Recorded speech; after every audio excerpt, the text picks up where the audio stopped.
because I've got tons of terrific PowerPoint slides for you today, just tons. Okay, but first we will go over the quiz from last week. Did anyone have any questions, issues with the quiz for last week? I usually try and make them very straightforward, simple questions. So I'm glad. That was quiz number 9. Quiz 10, Mexico, already up and available for you. True or false? Iran is a theocracy. True. Second question, also true and false. Iran's legislature is bicameral. Remember, that was false. That was false. The major political parties in Iran are, and then I gave you a bunch of choices, and the correct answer was there aren't any political parties. So, no political parties. The American-backed Shah Reza Pahlavi was overthrown in the election of what year? That was 1979. 1979. The following is an accurate description of Iran's executive branch. And it was true or false. And I made this a true one because I really want you to remember it, so it's true. You have the supreme leader and Islamic cleric is at the top. Beneath him is an elected president. And only those candidates for president approved by the Council of Guardians are eligible to run for office, and the member of the council are appointed by the supreme leader. Now remember, the parliament gets to appoint a few as well, but really the supreme leader has final say on that because he has so many, he has half the council. So remember that guardian council, that's the really critical institution to understand. So, that was the quiz from last week. I'm now going to leave this, and we're going to jump into the PowerPoints here. Okay. Any questions about any of those? Okay. Let's see. It's a good way to turn off just the front lights. It's super bright now that we're on daylight savings time.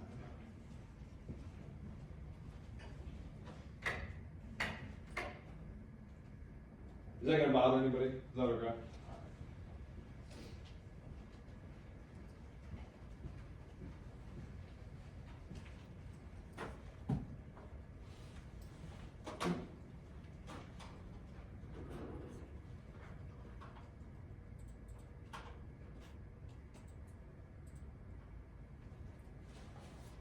I don't know what they're doing. I mean, they never have it on the computer source. Computer one. There we go. That's all right. Okay. Okay. Mexico. The flag. You know, usually I put a lot, you know me, big vexillologist, huge fan. You drive past my house, there's always a cool flag out there. I didn't do one for Mexico because Mexico's flag has not really changed. The color scheme not really changed. You know, they've lightened the green a little bit, darkened the red a little bit over time.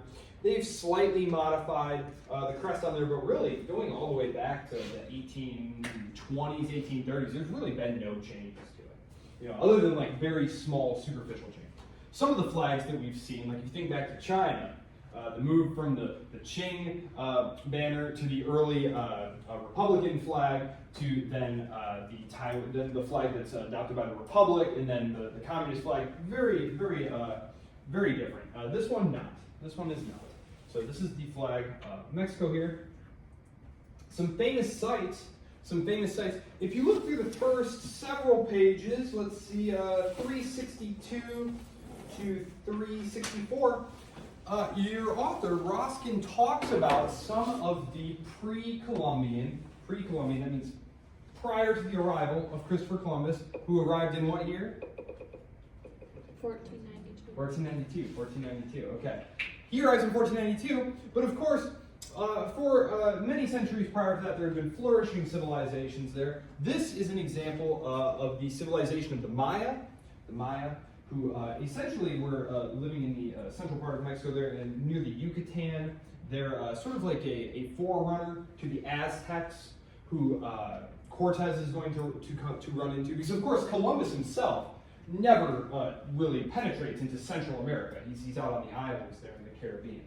So it's not until really like the 1518, right in there, that Cortez shows up. So this is one of the great step pyramids there. I've actually read that these vanished for a very, very long time because of overgrowth. And if you think about how much, has anyone ever had like a stand or like a shed and it's like out in the woods a little bit, and after like several years, like things are like growing over. Oddly enough, like these ruins, these old temples, like these got overgrown and they got rediscovered essentially in the 19th century. And they still find new ones today. In fact, there was just one that was discovered earlier this year. They were basically doing, they were looking at drone footage, just pouring through drone footage, and they're like, I think there's something under there, and they kind of did their analysis that they do, and they wound up getting a grant, going down there, and finding this really impressive ruin. So this is a good example of Mayan architecture here. You can go and see that. Very cool. The topography of Mexico. The topography of Mexico. What do we notice about Mexico?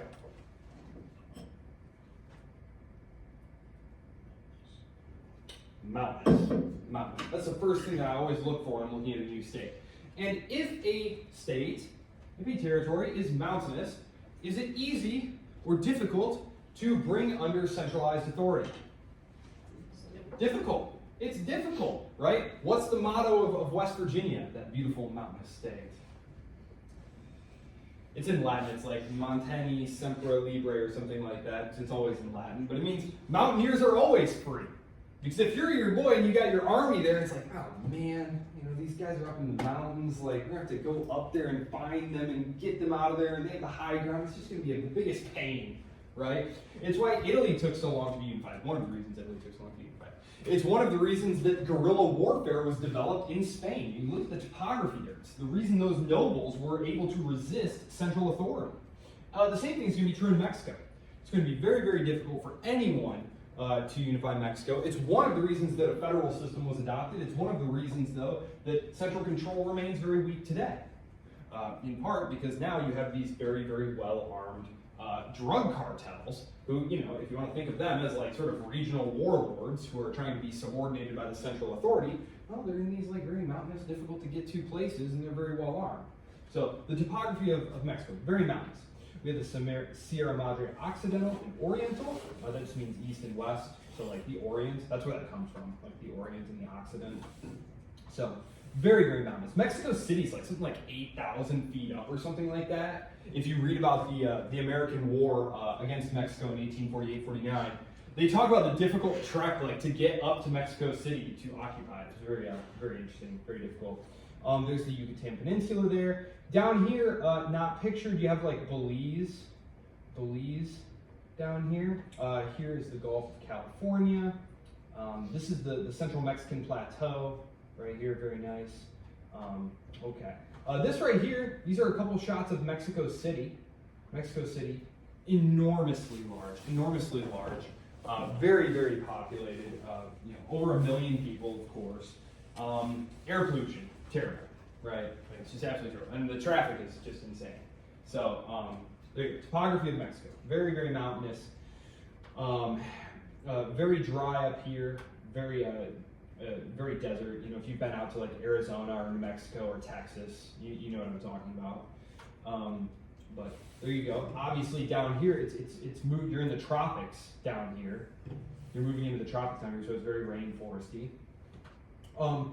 One thing to note about just sort of geography here is when they talk about North America is kind of arbitrary, but people tend to think of like, this is North America, is like Canada, the United States, and Mexico. And then there's Central America, which is the variety of states there that's like Panama, Nicaragua, Guatemala, Belize, El Salvador, Costa Rica, etc. And then there's South America. Everything south of the United States is considered Latin America. Latin because it was dominated for many centuries by the Spanish, who are Latins, and specifically Latin Christendom, meaning Catholicism. And when we talk about the different trajectories of state development, which I am actually going to talk about today. Like I said, I'm going to talk about some things that are a little bit unusual today, that if you had me in another class, might be familiar. The way that different patterns of colonial settlement influence the eventual outcome. Very interesting. We're going to talk about that. So Mexico, of course, is dominated by the Spanish. Okay, so this is actually a shot right out of the book. It's actually really, really good. As you can see, a lot of times what I do is I make that like very neat, like 1, 2, 3, 4, 5 little timelines. It's like, look at guys, it's very neat here. Mexico, what do we notice here? Well, let's just look right here, right? Since Juarez, the 1850s, lots of change, lots of turmoil. It's one of the reasons that Mexico is going to have trouble getting on the fast track to development is really you need stability. You need stability in order to have political growth. And as we're going to see, that's just something that's going to be very, very difficult for Mexico to establish here. So, okay, I'm going to jump back to that slide.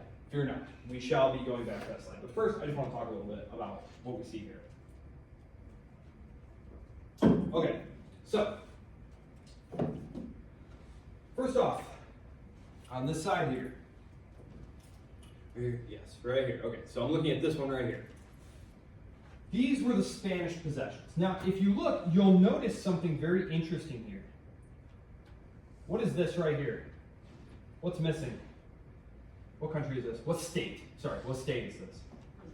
Brazil. It's one of our later case studies. Now, what language, other than indigenous languages, meaning languages spoken by the remaining Amerindian or Native American people, what language do they speak in Brazil? Portuguese, because they were a colony of Portugal. The rest of Latin America here, including parts of North America here, were settled and were conquered and then colonially administered for centuries by the Spanish. So they all speak Spanish. Okay? So from 1492, and again, I'm just using 1492 as a convenient date because you all know this date and you understand its historical significance. Just to be clear, just so you know, it wasn't until a decade later that the conquistadors start penetrating inland. They're basically on the outer islands there, but 1492 until the 1820s. And again, there's revolts in there, and we're going to get into it. It's a little complicated, but really, we're talking about over 300 years, 3 centuries, that the Spanish were essentially governing these territories. This is longer than the United States has existed. So when I start talking about the systems of colonial settlement and governance that they set up here, and how this has impacted its later growth, I really just want you to be thinking like 300 years. 300 years. Like, this is a longer period of time than this has been since then, right? Like, it's only been 200 years since 1820. So we have a very long period of colonial settlement with very distinct types of relations. So I'm going to get into this a little bit. So let's talk about different patterns of colonial development.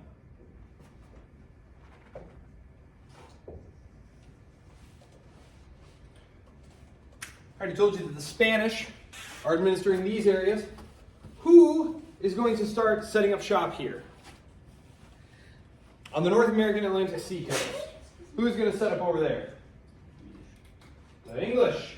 The English, very good. Now, who is going to be settling that area? What sort of English people?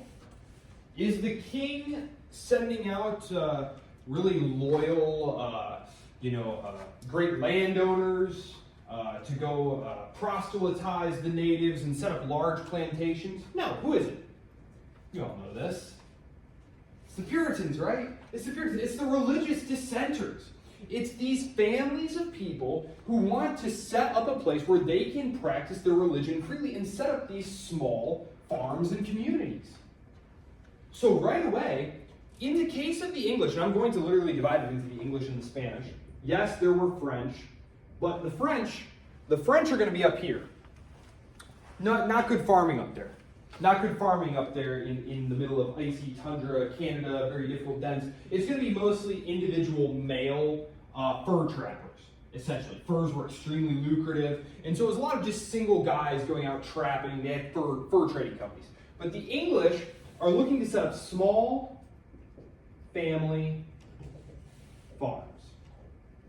And eventually, plantations in the south. But this is going to be kind of far down the road here. We're talking about, so I'll actually just say, in the 1600s, it's mostly small family farms. The plantation agriculture is going to get started, but it's going to be a very, very slow process of getting these things going. In part because you need demand. You need large amounts of demand for things like tobacco, which was not native to Europe, and it was kind of slow catching on. In the Spanish possessions, however, what they did is they replicated their system of feudal relations that they had back in Spain down here in the new colonies. So what they did is instead of having small single-family farms, they had large plantations right from the start. Mass plantation agriculture. Encomendero systems is what they called it. This meant if you were the king of Spain, you would say, you there, you've been a good and loyal, knight and conquistador. I'm going to grant you 20,000 acres of land here in the Viceroyalty of New Spain, and that's going to be your territory, and you will administer it however you see fit. You will Christianize your new subjects, and you will. They're your serfs. They're basically your serfs. They're taking the serfdom that exists in late medieval, early modern Spain, and they're just slapping it down in their new colonies. And if you know anything about feudalism, it was not a terribly efficient way to produce goods. And so you have here the establishment of these large plantations, which are run by feudal lords. It's essentially just like it is in Spain. And so instead of the growth of small family farms, you immediately have these large plantation scale-sized economies. Now what's important about this, too, is that these guys right here, their ties are directly back to the king in Spain. Okay, they're not really setting up local representative elected bodies and things like that. Very early on, you have a lot of experiments in self-governance over in the English colonies because the king, remember, the king did not send loyal subjects and stuff over there. They had a policy that was called benign neglect. It meant, oh, thank goodness those troublemakers are gone, right? They were glad to see these people gone. England's population was growing very rapidly, and England is a very small island. And so excess population is leaving. The English government is just glad they're gone. They're not trying to govern the North American colonies. They don't really start trying to govern the North American colonies and extract things like tax revenue from them until after the 7 Years' War, which, spoiler alert, they don't think that they should have to pay taxes back to the crown, and that is the immediate precursor to the American Revolution. Right from the very beginning, though, it's understood in the Spanish colonies that you are a vassal of the King of Spain. You owe him a certain percentage of what you're doing here. You owe your loyalty to him. You owe your position to him. And you, on your estate, are like a lord back in Spain. And so this is going to have long run consequences here. For example, they're very slow to develop a merchant class because the economy is not built around local consumption. It's built around extraction. It's always built around wealth extraction. You have a lot of gold, you have a lot of silver, you have a lot of agricultural products that are simply being harvested in large quantities and shipped back to Spain. This is in part how the Spanish monarchy is able to fund its bajillion wars that it fights during this period. Ever heard of the Spanish Armada that they try and use to crush the English? Yeah, it's just all South American silver and gold. Like they fight war until they're bankrupt.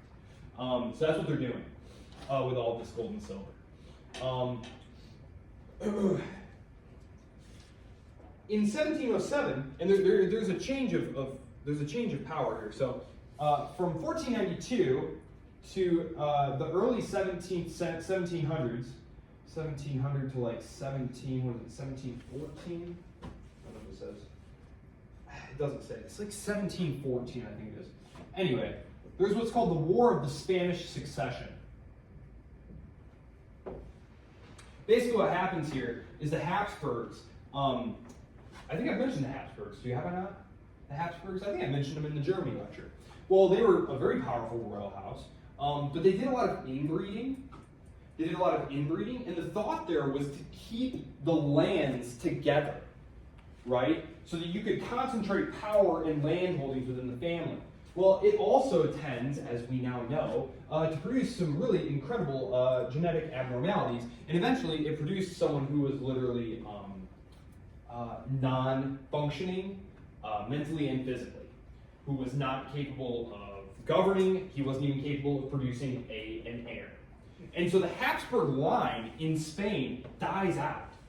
So actually, poor France was sandwiched between Habsburg Austria and the Holy Roman Empire and Habsburg Spain, trying to fight them off. Well, when he dies, the Bourbons, who are the kings of Spain, or kings of France, if you remember back to the France lectures, the Bourbons, the Bourbons tried to fight to put their guy on the throne. And this is what the War of the Spanish Succession is about.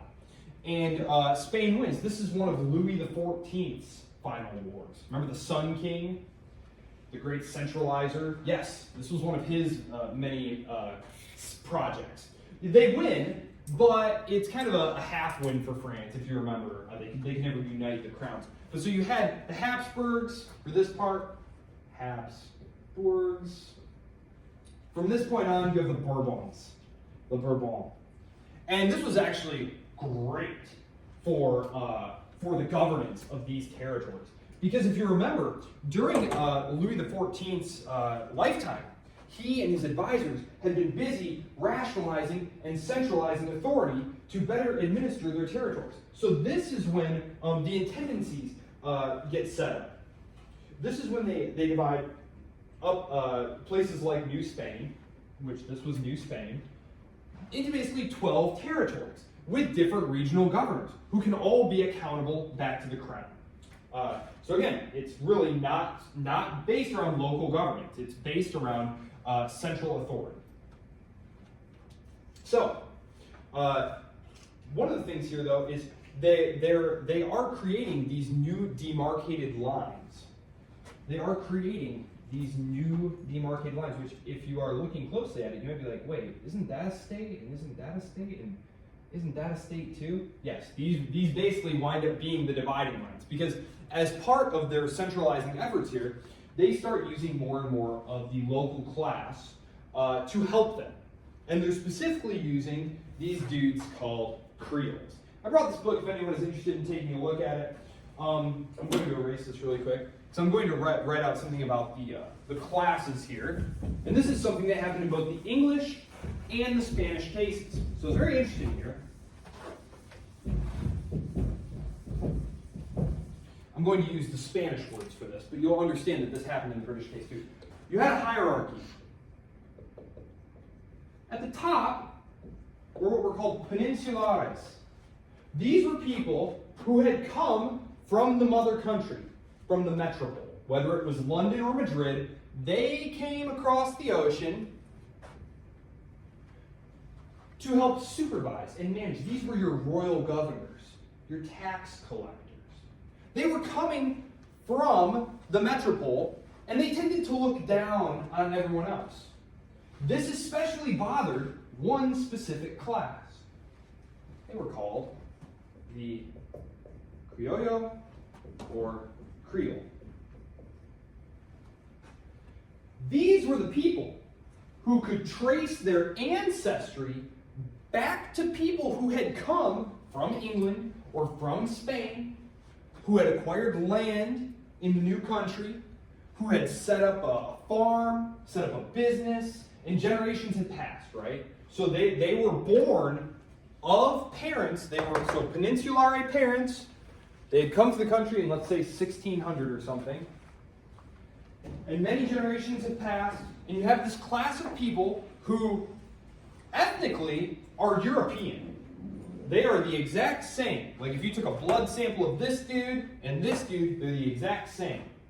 However, these guys right here run the show. They have all the political power. But who has all the wealth and all the land? It's these guys.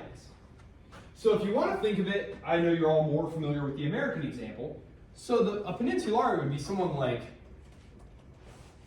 Charles Townsend, who's trying to collect the Stamp Act duties from all the Boston merchants and stuff. And the Criollo or Creole class would be like the Adamses or the Jeffersons or George Washington, right?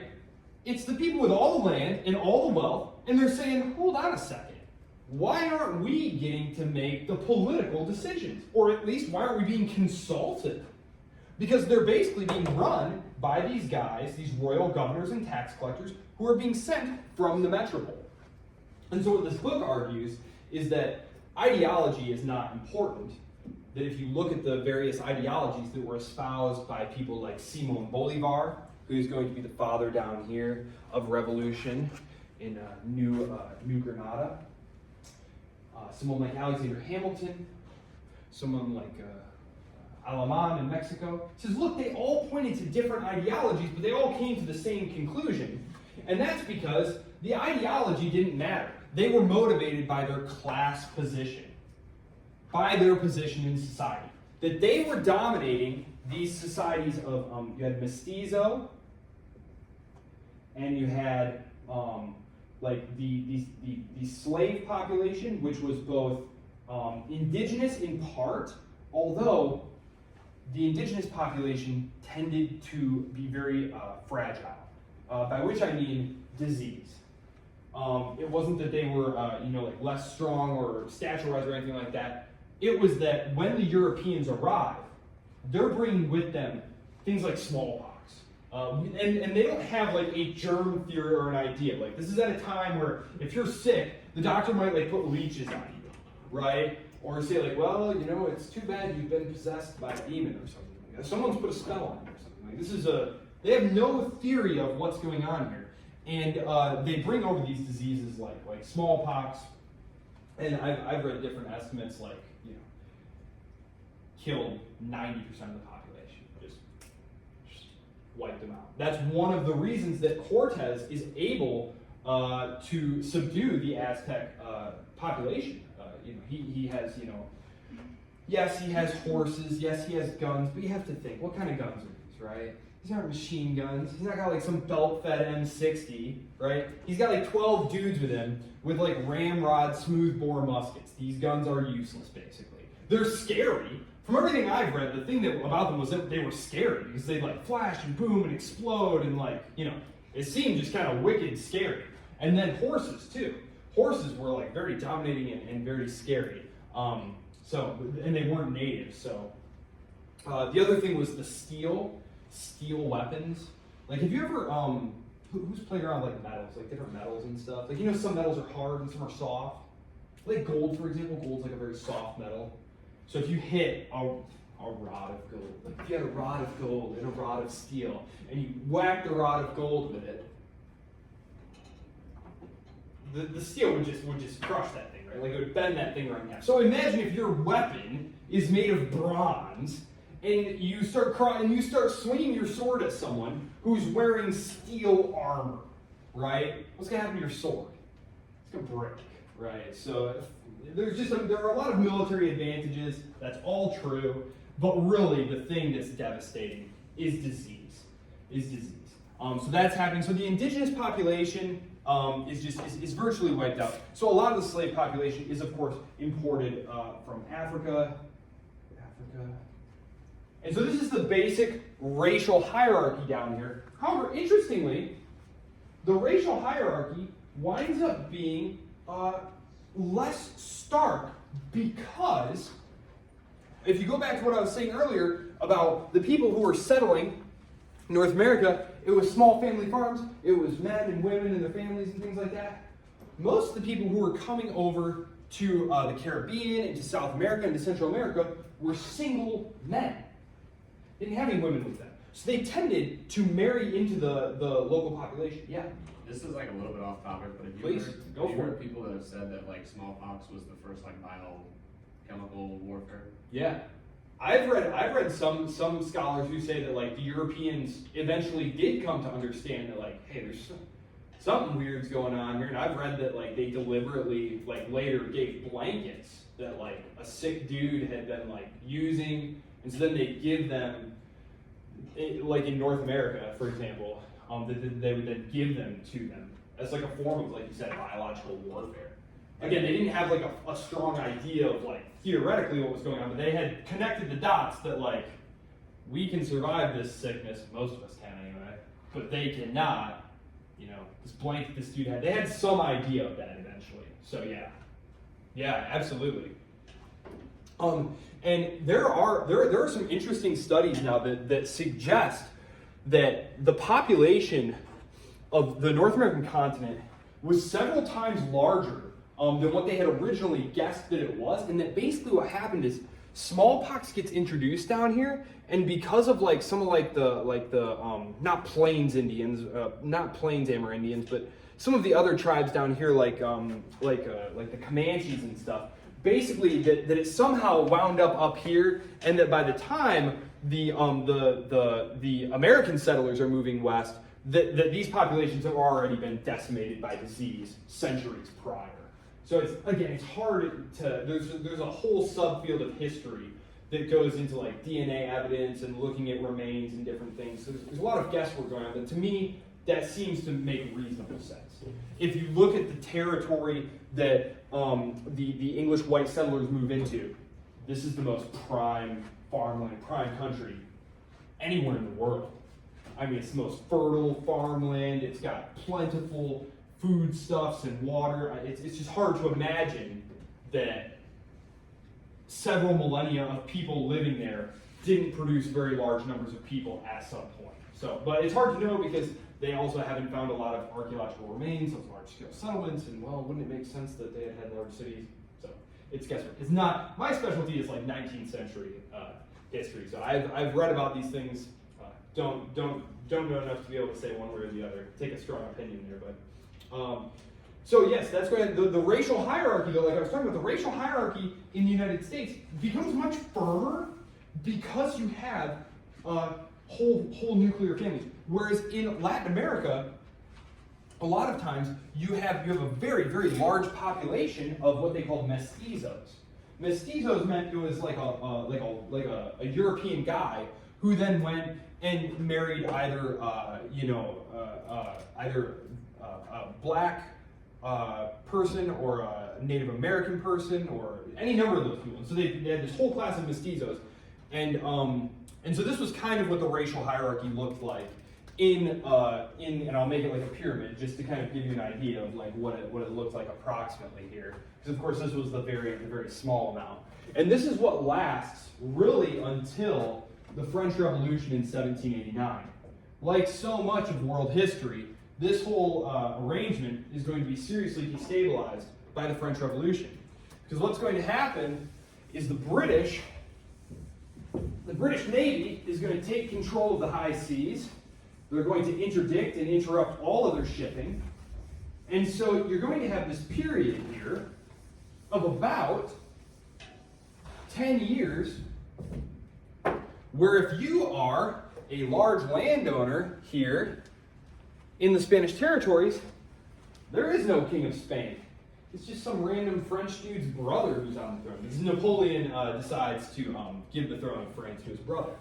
And so all of these guys who had previously been like, Maybe it would be better if we didn't have to send the king taxes and stuff, but we are his good, loyal Catholic subjects, and it is our duty. Well, Napoleon removes this guy, and they're immediately like, forget it. We're in revolt. This is in about 1812, about 1806 to 1812, this happens. They're not interested in creating some sort of like democracy or something, though. What they're essentially seeking to do is keep that same exact class structure that we just had up on the board, only minus the local administrator from the foreign capital. So imagine the American Revolution. What did the American Revolution do? Did it make democracy? Did we have some democracy after that? One man, one vote, all that good stuff? No, of course not. No, what did you have after that? There was only one state where you could vote, for example, without any kind of like property qualifications. You had to have tax-paying qualifications, property qualifications. It isn't until the period of what we call in America Jacksonian democracy, right? You guys heard of that? Jacksonian democracy. And this is in the 1820s and 1830s. For the first several decades of America's founding, the country is controlled by the Creole class, the landowning commercial gentry class. They're the ones who own and run the country, yes. Oh, sorry. I was just stressing. Oh, no problem. It's the same thing down here, though. But here's where it gets a little bit interesting. Unlike in the American case,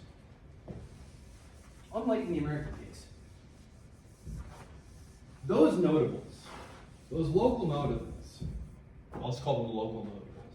These are the large landowners, people like that.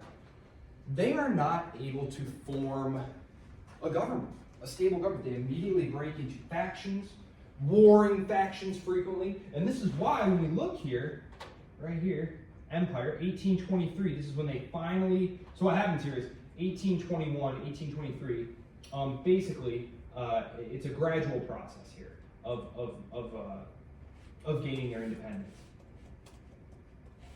What you have here is from about 1830 to, oh, really here?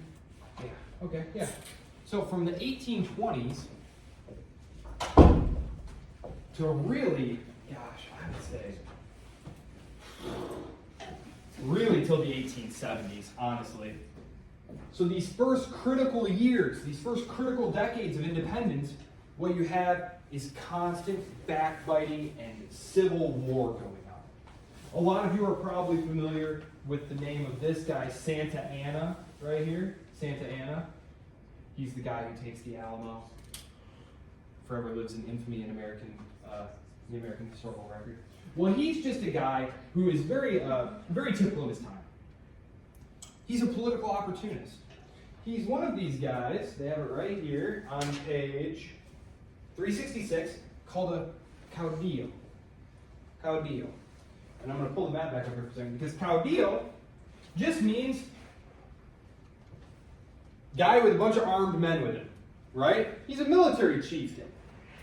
These guys are going to go about guys like Bolivar, guys like Bernardo O'Higgins, guys like Santa Anna. These guys basically are trying to build states, and they're doing it by fighting each other.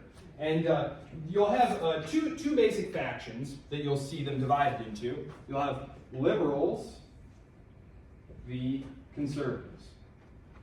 That's how they define themselves. These labels, they didn't mean a great deal, but that is oftentimes what you will see them divided into here. Sorry, just one second here. Really, what the argument was about was, do we want to create a centralized state that is closely tied to the Catholic Church, or do we want a federalized secular state?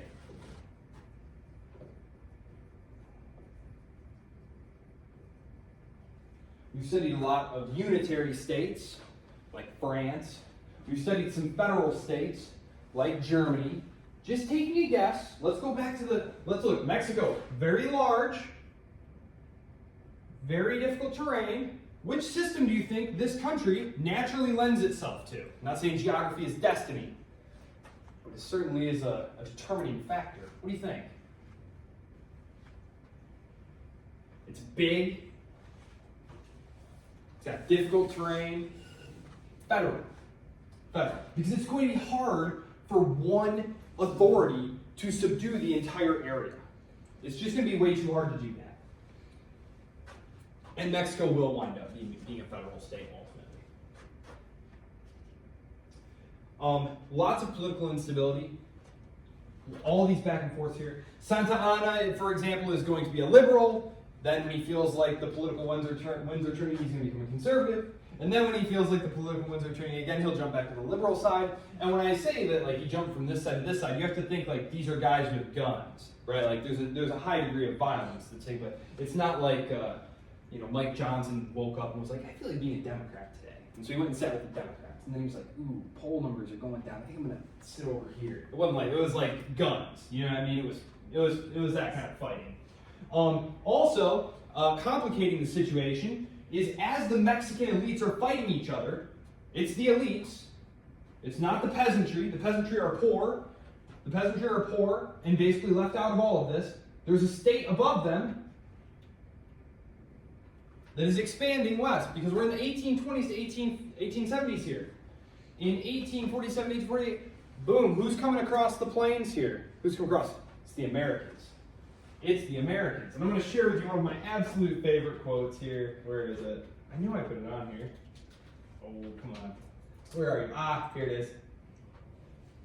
Poor Mexico, so far from God, so close to the United States. And this quote, it may be apocryphal. I've seen it in tons of source material, though, so I think it's probably true. And this came from Porfirio Diaz, one of the most successful state builders. I think other than the revolutionary PRI, who we're going to talk about here in the 20th century, I think probably you can point to him as being the one who, yes, he was a sort of the El Presidente in the sense that like the elections were not fair, if you know what I mean. But he really was the one who gave them a period. Just look at this. 77 to 1911. This is an incredibly long period of political stability. And little wonder that it coincided with Mexico's greatest period of growth. So what you had here is after the period of losing Texas and the U.S. war. So right here, I'll pull up the map so you can see all of this here. I'll pull it up from there. This was all part of Mexico originally, right here. All of this. It was very sparsely settled. There were missions and things up there, Catholic missions, but it was very sparsely settled. And they only started really expanding into these areas. They nominally controlled them. There were lines drawn on a map. Actually, the reason that Brazil is Portuguese is because the Pope drew a line on the map. Spain and Portugal were going to fight over these new territories that they found. England is nothing at this point. France is basically nothing. It's really just the Spanish and the Portuguese in the 15th century who have the naval power, and they're both Catholic powers. And the Pope says, look, guys, I don't want you to fight about this. So I'm going to draw a map. I'm going to draw a line on this map. Boop, boop, boop, boop, boop, boop, boop, boop, boop. Everything to the east of this is for Portugal. Everything to the west of this is from Spain. And so it's called the Treaty of Tordesillas. And Spain and Portugal were like, oh, that sounds all right with us. And the Dutch and the English and the French and everyone were like, that sounds terrible. We're going to ignore that. But this is why the trade to the Indian Ocean going this way around the Horn of Africa was dominated by the Portuguese.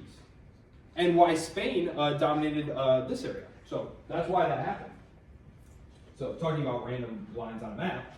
So this area here had been very sparsely settled. It was only nominally under Spanish control. The Americans push in here. Basically, this area here, Texas, right here, this was actually one of the federal states.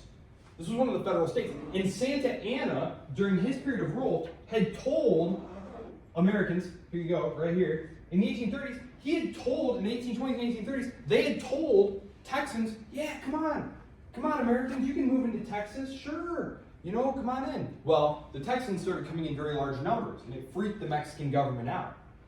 And so they started to try and crack down on their numbers that they could come, pass some laws saying, well, you can't have slaves in Texas. And that's why Texas winds up seceding, the Alamo. The American government decides to get involved. they lose all that territory. They lose all that territory. Everything over here. Washington gives them a few $1 million and takes all this territory right here. And so that's why Mexico is where it is today. It's because of that war. And so, after that, what's going to happen here, like I said, there's this period, 20 years. And you think about it, 20 years. On the map, on the board, I wrote 20 years, and you think, well, 20 years, that's like a blink of an eye. 20 years is as long as most of you have been alive. Imagine if for the entire time you've been alive, Donald Trump and Joe Biden, is he still serious? We'll just say Joe Biden. Joe Biden and Donald Trump have been leading armed factions against each other, trying to seize various parts of the country and government. Right? Imagine if your whole life that had been happening. This is what had been happening in Mexico. And then we lose some horrible war and lose all this territory. Well, then things are going to get even worse.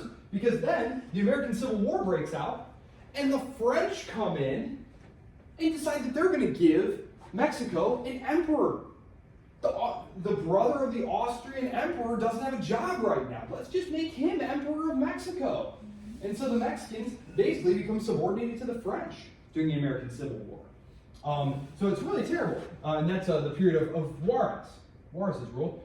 Porfirio Diaz is the one who comes to power after they've shot and killed the would-be emperor of Mexico. And he essentially sets up, like I said, a presidential system that he wins all the elections, but under his dictator, they call it dictatorship. Yeah, I mean, there were elections. He won them all with like Saddam Hussein level returns. Like 98% say he's doing a great job. Economic growth, tons of it. Tons of economic growth. Lots of capital is flooding down from the United States. So Porfirio Diaz is one of those guys who basically just says, well, we're fated to be in America's sphere of influence. We're just going to make the best of it that we can, industrialize, develop, use American capital, etc. The problem here is they're leaving out the overwhelming majority of the Mexican society. The overwhelming majority of Mexican society is going to remain peasants, living subsistence lives on the absolute fringes. And so you're going to wind up with this very out of touch, very wealthy, concentrated ruling class who does not in any way represent the actual people, who are not getting any benefits from this industrialization or economic growth. So this is what is going to give birth to the revolution.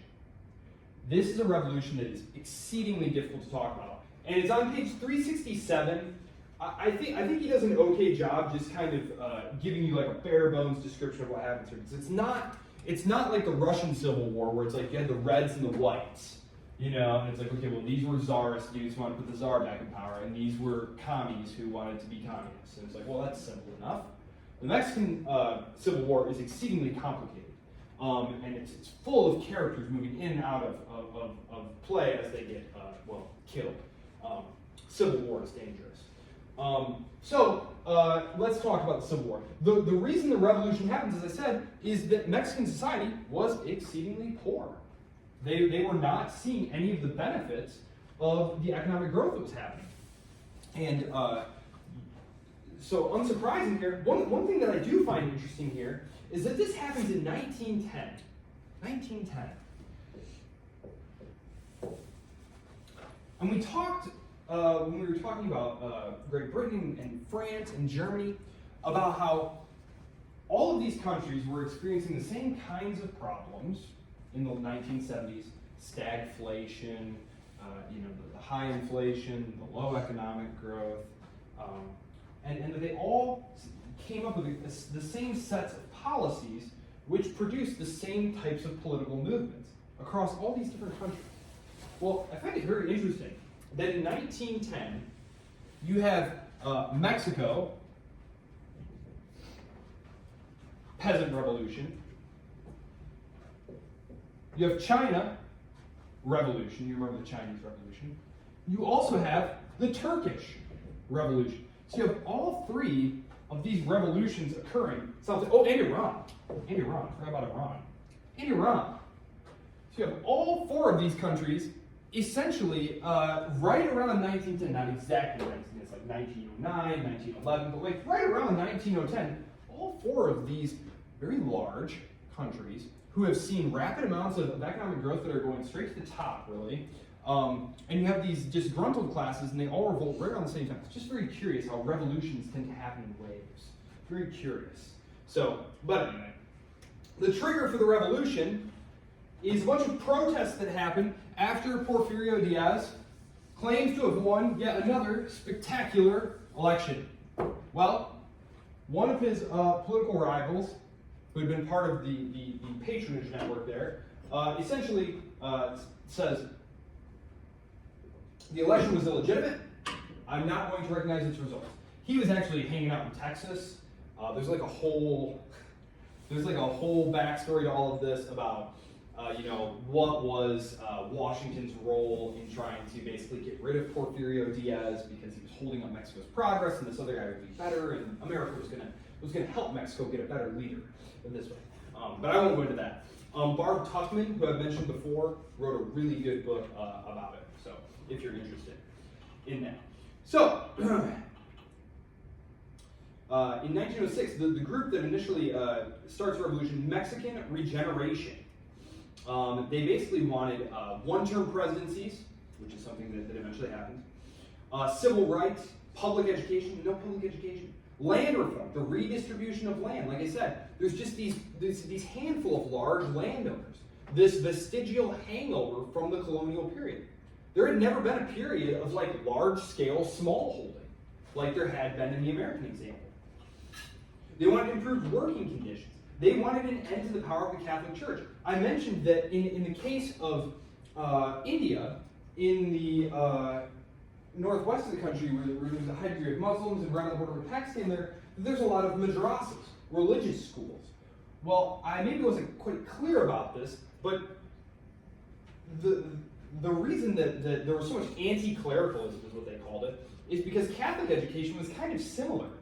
It was seen as holding up progress. You wanted secular education where students went to school to learn about mathematics and science and all those new things. And they didn't sit there learning the teachings of the Catholic Church. And so for those of you who went to like a parochial school, you have to understand these were not the type of parochial schools that we have today, where you took like religion class for an hour and then the rest of the time you were learning modern secular academics. That's not what this was at all. And so that's why there's so much anti-clericalism there.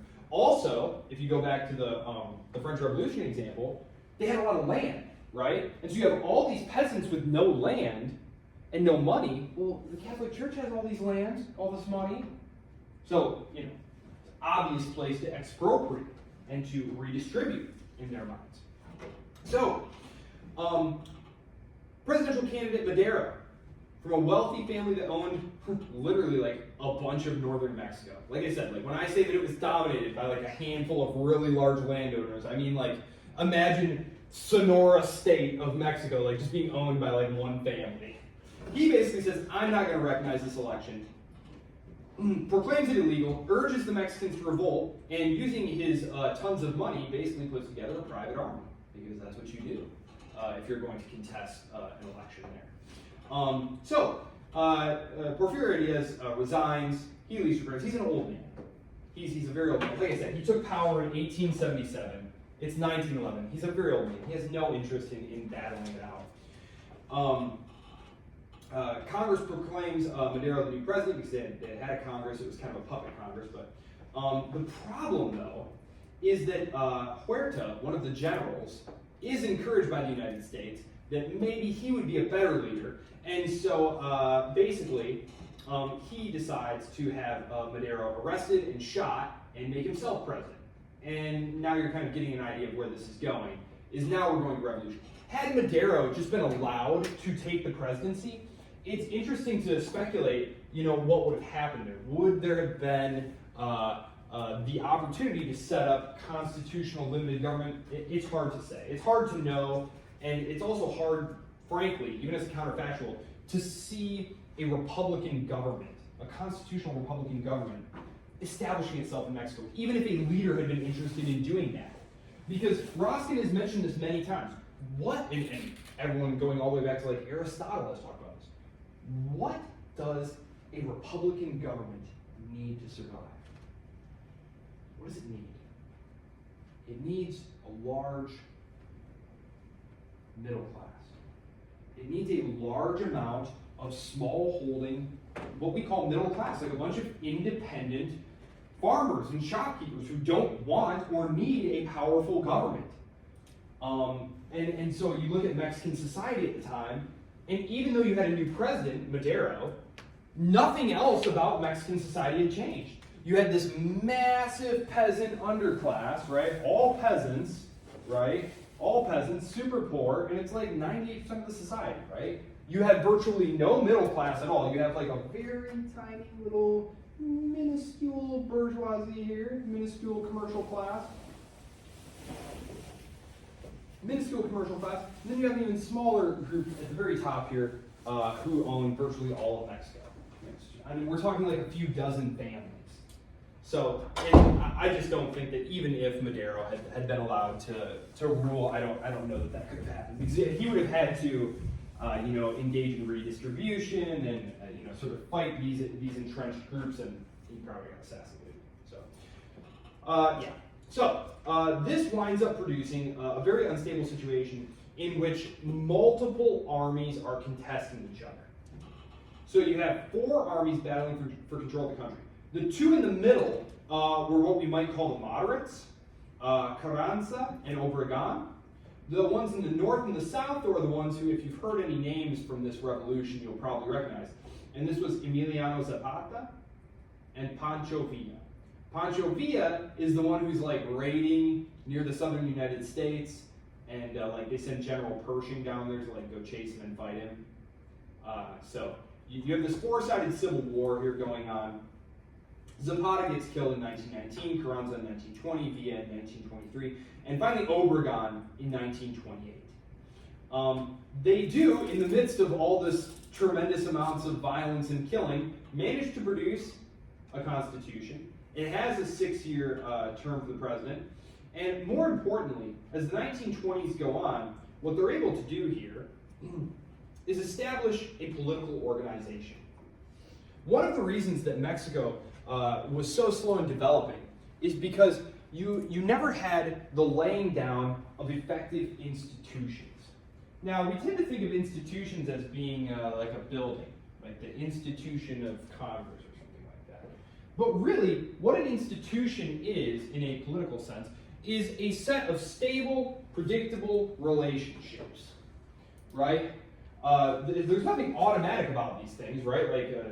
We think of them as automatic, but like on a certain day, everyone will show up, vote for people. The people who get voted for will turn up at this other place, and then we think that it's just kind of automatic, but like it's an established practice that we've all come to agree is legitimate and okay, and it's a stable pattern of relations, and that's what we call institutions. One of the biggest accomplishments here, and it's kind of incredible that they were able to do this because of all the chaos that was going on, is they're able to create an institution. Initially it's called the PNR, but I'm actually going to start calling it the PRI simply because that's what it's going to be known as for most of its life. They create the PRI. The PRI is a Central Revolutionary Organizing Party. Okay, the PRI. We talked about India, we talked about Japan, and we said for most of the early decades, for India it was their independence. For Japan it was after the country had been put back together after World War II. They were essentially one-party states, right? We had the LDP in Japan, the Liberal Democratic Party. They basically ran Japan as a one-party state, not like a literal one-party state. There were other groups. They were the dominant party. They basically created the modern country of Japan. In India, it had been the Congress Party, remember? Well, that's what the PRI is.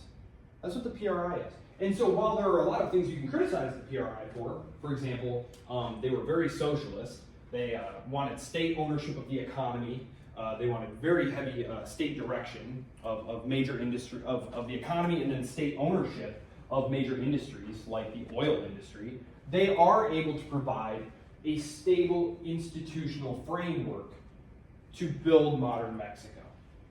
Now, what the PRI was essentially a party. And it allowed them to form stable, clientelistic relations. Right? Clientelism.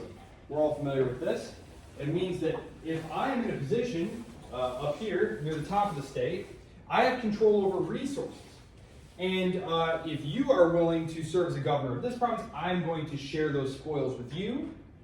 And you'll be another governor, I'll share spoils with you, and then you'll each have your own little network of clients, who you'll then share those spoils with. And that's essentially how we keep the system going. So like, you might be saying to yourself, wow, it sounds like something that could really lend itself to corruption. Well, yeah, it does. It does lend itself to corruption. This is actually, though, how a lot of the political parties in the United States during the 19th century behaved. And it wasn't until this series of reforms, these civil service reforms that happened, that you start eliminating a lot of this. So, it's easy to look at the PRI in the 20th century, right? This is the 20th century, and say, oh, wow, that's really clientelistic. There's obviously a lot of corruption. But, go back to the 19th century, American politics was pretty much the same way. And you just kind of have to grow out of these things. These are things that will, if you are fortunate and the circumstances allow, you will kind of grow out of this. So you have this period here, 1910 to 1920. This is the revolution and the Civil War. This is when the revolution solidifies under the PNR. I just called them the PRI. That's what they eventually changed their name to here. So I'm just going to call it the PRI because the PRI is still with us. The PRI is still with us. They are one of Mexico's 3 dominant parties. And until 2000, they had won every election. Again, these were not super fair elections a lot of the time, but they had won every election. So they're very important. So I'm just going to call them the PRI so as not to confuse you. But so you see PNR here. This is the PRI. It's going to go through several iterations, though. If you want to think of the communists who took over Russia, they were trying different policies. Like Lenin had his new economic policy that he wanted to try, which was basically capitalism, where you're oh, we're just going to let them keep their stuff and make production decisions and stuff. And some of the communists were wait a minute, that sounds like capitalism. He's no, comrade, you don't understand.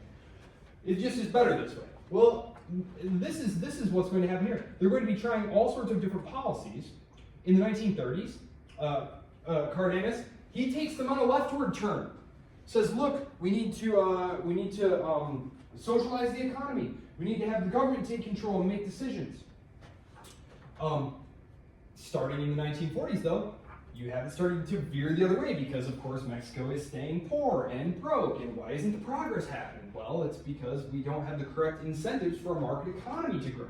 So they veer rightward and start doing deregulation and allowing more private enterprise, allowing more foreign investment. Of course, it was hard to attract foreign investment because what does nationalizes the oil mean? What does that mean? Do what? Government ran. Government ran, yes, that's right. And what happened to the people who used to own it?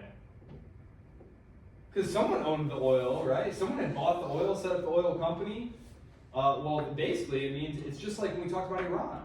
Why did the CIA help overthrow Mossadegh? Because he nationalized the oil. It was basically like all the foreign investors who poured all this money into getting this, oil, the wells dug, the refineries set up, the exporting stations set up. The government just comes in and says, yeah, we're taking this. Maybe they compensate them, maybe they don't. They didn't. And so, that's something that's going to really scare off foreign investment in the future, is if you basically took the stuff that they had invested. So you have a rightward turn here. From the 60s to the 80s, what happens here, and I talked about this, the price of oil in the 1970s skyrockets. The price of oil skyrockets. And so if you're an oil company, a country that has a lot of oil, which Mexico is, you all of a sudden have instant wealth on your hands. And so the government goes on a huge spending spree and puts the country in a lot of debt And there's actually multiple debt crises that go on. It's part of the Latin American debt crises. The last one in Mexico will happen in the 1990s. So it's kind of a cautionary tale. You know, they came into a lot of money. They started a lot of different government projects. A lot of it, you know, got siphoned off. You know, it's one of those things that you hate to see happen. But basically, you had this period from 1982 to 2000. You had this move to put technocrats in charge of the economy. These were people who essentially said, look, the PRI, this revolutionary government, they've been pulling us from policy to policy, but no matter what they do, no matter what situation occurs, they're just always messing things up because they're making political decisions and they're trying to feed their clientelistic networks, and it's all very corrupt. What we need to do is put professionals in charge of the economy. So, you know, you imagine, sending some of their top students to American universities. They get PhDs in economics from, the University of Chicago, etc. They come back and they get put in charge of the economy. And this is where something like NAFTA comes from, the North American Free Trade Agreement, which I'm sure most of you have heard of because Donald Trump engaged in a round of negotiations and replaced it. So we're gonna talk about this, but NAFTA, the North American Free Trade Agreement. Now it's just the USMCA. So the North American Free Trade Agreement is now the U.S.-Mexico-Canada agreement, but it's like 90% the same. So very, very little change. There's just a few changes around the margin. So if I accidentally say NAFTA later when I mean to be talking about the USMCA, just know it's because for my entire life, up until a couple of years ago, it was called NAFTA. And I still have trouble. And again, it's 90% the same stuff. So, all right. So, that's what's been going on here. 2000, I said in 2000, we were the first non-PRI presidents because it wasn't a one-party dictatorship. It wasn't like the Communist Party of China where it's like, nope, other parties are illegal, literally illegal. It's not like Iran either, where parties aren't technically illegal, but they're highly discouraged.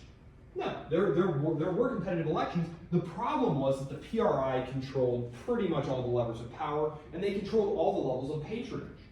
And so if you want to get into politics, I mean, you want to be in a place where you're able to get in a position of power, and the PRI was the only one that offered that. Unfortunately,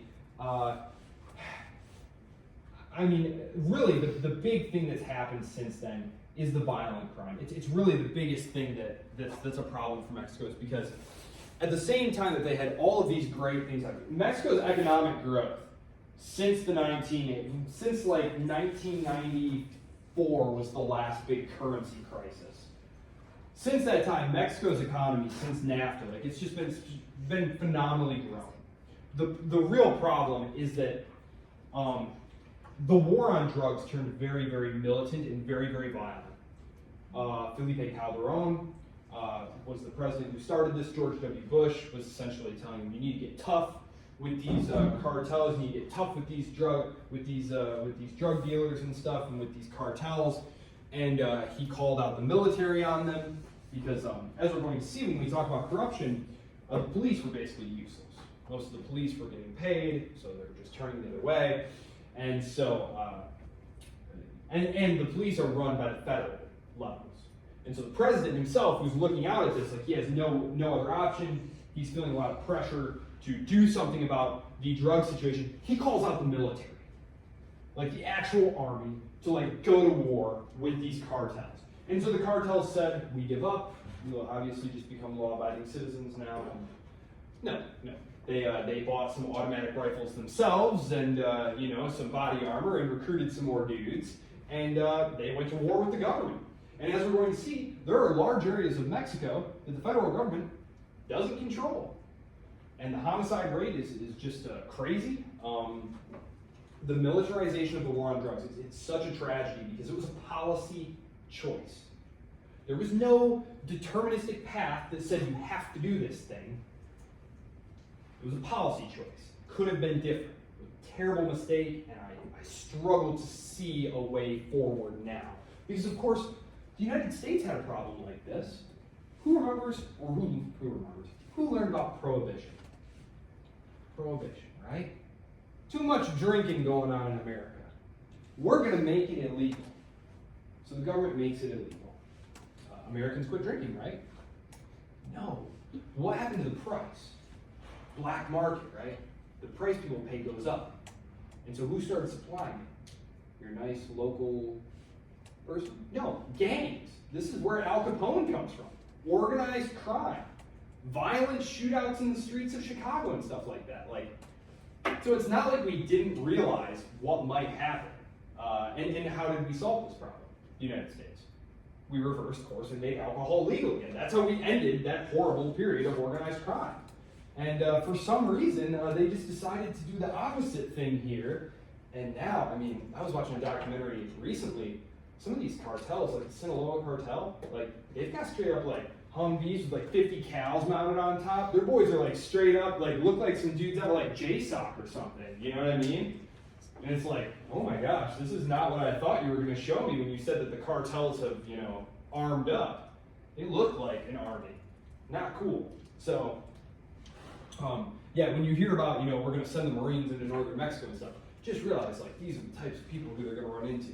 And, escalating the war on drugs might not be the best idea, but we'll get to that. So, yeah, okay, let's talk about that. Okay, so, let's talk about Mexico's politics here. Okay, key institutions. Key institutions. So, first thing I'll say is, under the PRI,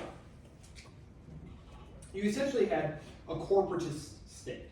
That means you bring all the players, all the major players in the economy, owners of large industry, labor organizations, you bring them all together, and you essentially give them all a seat at the table in an informal way, and you kind of coordinate policy with each other.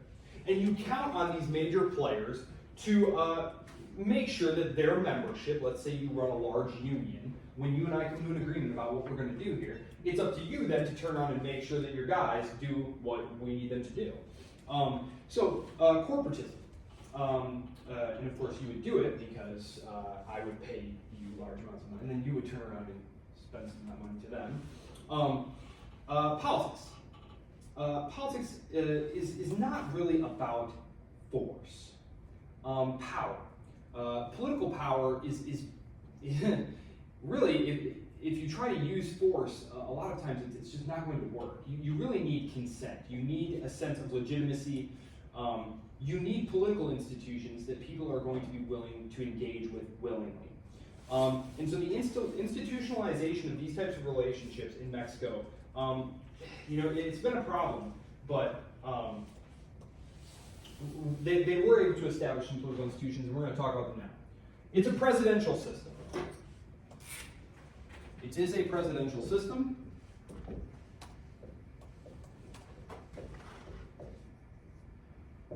Up until the year 2000, they had all been PRI, all PRI prior.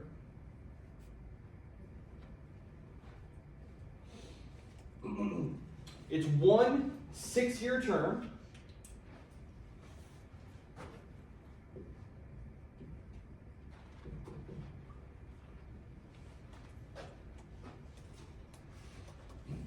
And a lot of times, what was going on, you had basically from 1928 onward, when this system was essentially brought into being, what you would have is you would have a president, and it would be kind of like before we had open presidential primaries.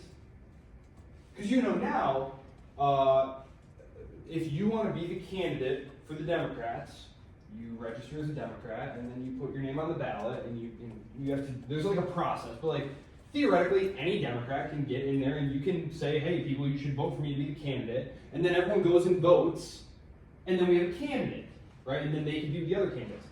Prior to the popular election in primaries, what would happen is the party insiders would all get together in the smoke-filled room, and they would decide who was going to be the candidate. That's how the PRI did things. You had a president, and then they would sort of behind the scenes decide who the successor was going to be, and then they would put that successor forward to be elected. And there are some good benefits to this if you are stabilizing a regime and trying to create some stability. Number one, you keep all political disagreements away from public spotlight. The Chinese political system still works this way. It's very opaque. Policy discussions happen behind closed doors. Debates happen behind closed doors. And then the successor is basically, it was sort of handpicked. Of course, Xi Jinping has changed that somewhat, but we talked about that. So,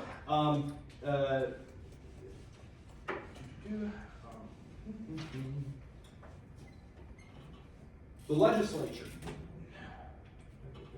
The legislature. It is bicameral. I'm just going to erase this. Presidential system. Bicameral legislature. Bless you. Bicameral legislature. And they use the same system that the Germans use. Who remembers what the Germans used? It's a fun one. Did they use single member? Or did they use proportional? Did they use mixed member? They use mixed member. And remember, this is the weird one that combines single member with proportional. So what happens is you get the ballot and you get to vote for your candidate in your district. It's a single member district, so you vote for the candidate you want. Then you separately vote for a party. Who's your favorite party? Okay? Then they add all the votes together and they say, okay, you won your seat, you won your seat, you won your seat. And then they look and they say, okay, now what were the vote totals for each party that they got? And then they look and they say, does the legislature, does the seating of the legislature, does this add up? No. Okay, it didn't. The PRI had some easier districts that were drawn in weird ways, and they have 40% of the legislative seats, but they only got 32% of the vote. So they go to the proportional side and they fill in seats off the party list. Remember, this is what happens in Germany. This is what happens in Germany too. So if a party gets more seats than what their share of the popular vote was, the other parties will get compensated those seats. If I need to draw, I remember when we did this in Germany, I had to draw out several examples, and I will draw it out if you want me to. So I want to make sure you understand. Because proportional representation is very straightforward. There's a party list. You vote for a party, and then if 30% of the election goes to the SPD, 30% of the seats go to the SPD. Single member district, that's very obvious. Whoever won each district goes to Congress, and then Congress is just a mishmash of whoever won.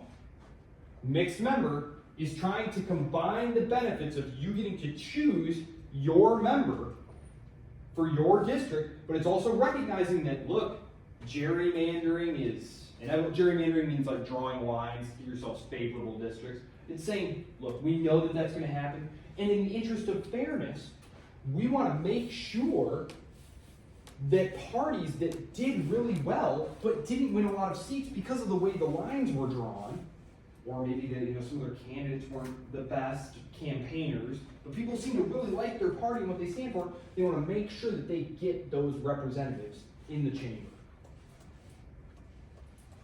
Okay, if you need to see examples of it, remember I drew several examples in the German lecture.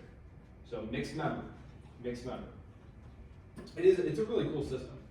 Italy uses it too. So Mexico's upper house.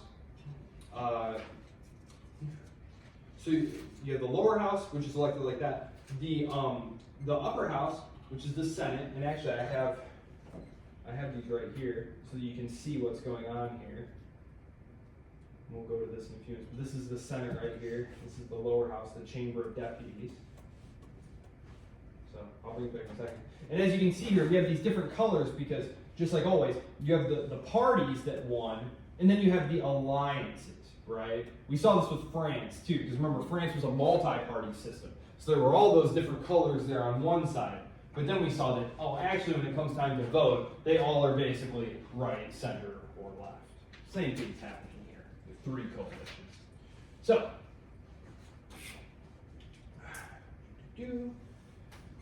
all right. So these are 6-year terms. 96 of the seats are filled from single-member districts. 32 are filled by proportional representation. Yeah, if you want to take a look at this and see that explanation, that's on page 374. There's also on page 375 at the very bottom a really cool graphic about the comparison of party systems that I think is really cool because it talks about like, okay, so what's the system? 2-party, 2+, multi-party, dominant party, single party, 3-party. And then it gives you an example of each, and then it lists some of the probable causes for like, well, what's likely to produce a 2-party system? Well, single-member plurality elections. What's likely to produce a 2+? Well, single-member plurality with an inherited third party. How about a multi-party system? Well, things like runoff elections, and that's stuff like if you have single-member majority. So remember, single-member plurality means we're going to have one winner from this district, and it's whoever got the most votes. It could be, it could be 22%. As long as it was more than anybody else got, you won. Then you have majority, single-member majority. That means someone needs to get 50.0001% of those votes. And if nobody gets it in the first round, they take the top 2 candidates, and they have the runoff election. So those are the different things that we have going on. So, Mexico's system is a 3-party system. On the right, you have a Catholic and pro-business party, the PAN. On the left, the PRD. And in the center, you have the old school PRI. Of course, you know the PRI. This was founded in the 20s. It's Mexico's oldest party. It was one of those parties that was revolutionary and socialist, but then abandoned those things along the way as they found that those things did not work. But anyway, they were the ones who were responsible for really bringing the Mexican state into existence. Then you had the PAN. The PAN was initially just a really strongly Catholic party, and it sort of adopted pro-business aspects along the way. Essentially because it was an established political vehicle that appealed to Catholics who felt like they were being discriminated against by a secularizing regime. Something like 80% of Mexicans to this day consider themselves Christians, and the overwhelming majority of them are Catholics. There are Protestantism has made inroads down there, but they're still overwhelmingly Catholic. And so basically they formed a political vehicle. And then, Catholicism is a very conservative religion, very much about family and property. And so, if you're a pro-business person, it's just kind of an obvious, like, hey, look at that. That might be useful for us, So they hitch their wagon together there.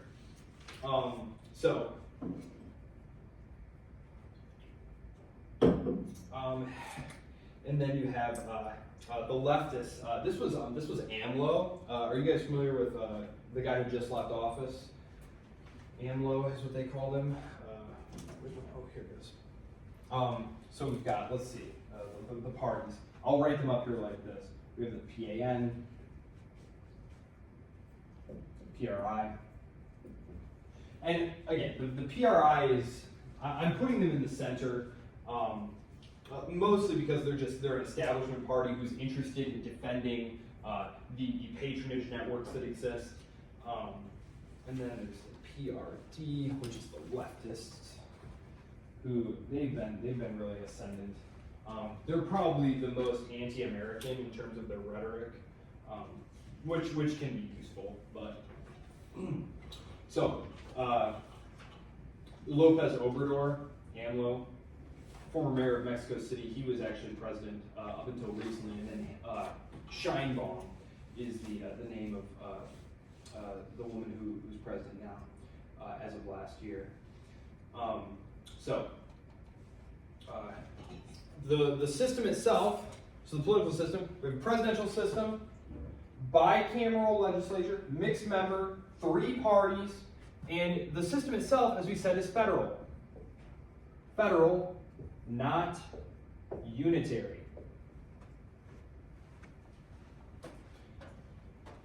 And if you want to see the, where is it? If you want to see the demarcating lines there to see where the different federal states are, please just take a look at 365. You've got all of the different states there. I'm not really going to go into to too much about them really. I will talk about them in the context of the drug war here coming up, but each state has a governor. They're elected for a single 6-year term. The legislatures, interestingly, are unicameral. So a bicameral legislature at the national level, and then in each of the federal states, they have a unicameral legislature. Most of the power really is in the hands of the central government because they control the purse strings. For most of the, actually now there's elections, but for most of the 20th century, the PRI presidents had handpicked their state governors. Now the states get to keep a lot of their revenue from the national government and then use it to dispense to the municipalities. It's kind of like a clientelistic sort of food chain system to keep the subordinate levels of government loyal and obedient. With most state governments now in different hands in the federal government, there's just it's much more competitive. It's again, if you look at the way the political map would have looked 30 years ago, you'd have seen just PRI domination all over the map. Now it looks much more competitive. So it's still in its infancy. You have to think, it was only 25 years ago that single party dominating hold happened.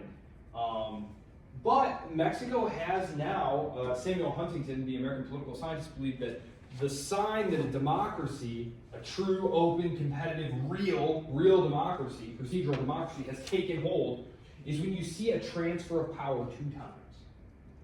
That I had power and I lost the election, I lost it to you, and I just, here you go. And then you lost the election, and then you just hand it to her. And once that happens 2 times, the political norms are said to have been established enough that there's a very strong chance that that state will remain a democracy. And so that's where Mexico's politics are now. And so that's certainly a very good sign. So here we go. Here's just the makeup right now.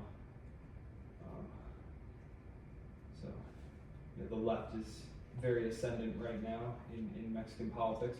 Let's talk about issues in current Mexican politics, because I have other things that I'm going to talk about. I'm going to jump to these other cool slides I made. Organized crime.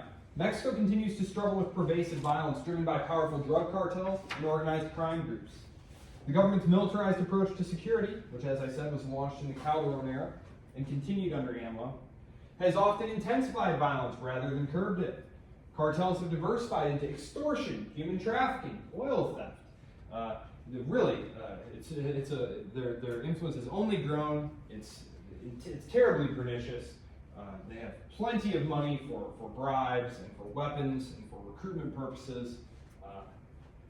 Corruption. Corruption remains a deeply rooted problem across multiple levels of government, really undermining the rule of law. Rule of law is so important for the establishment of a wealthy and prosperous society. And I mentioned to you all when we were just kind of chatting while I was warming up, prior to me starting to record this, that Mexico, in terms of just GDP, gross domestic product, Mexico is the 12th largest economy in the world.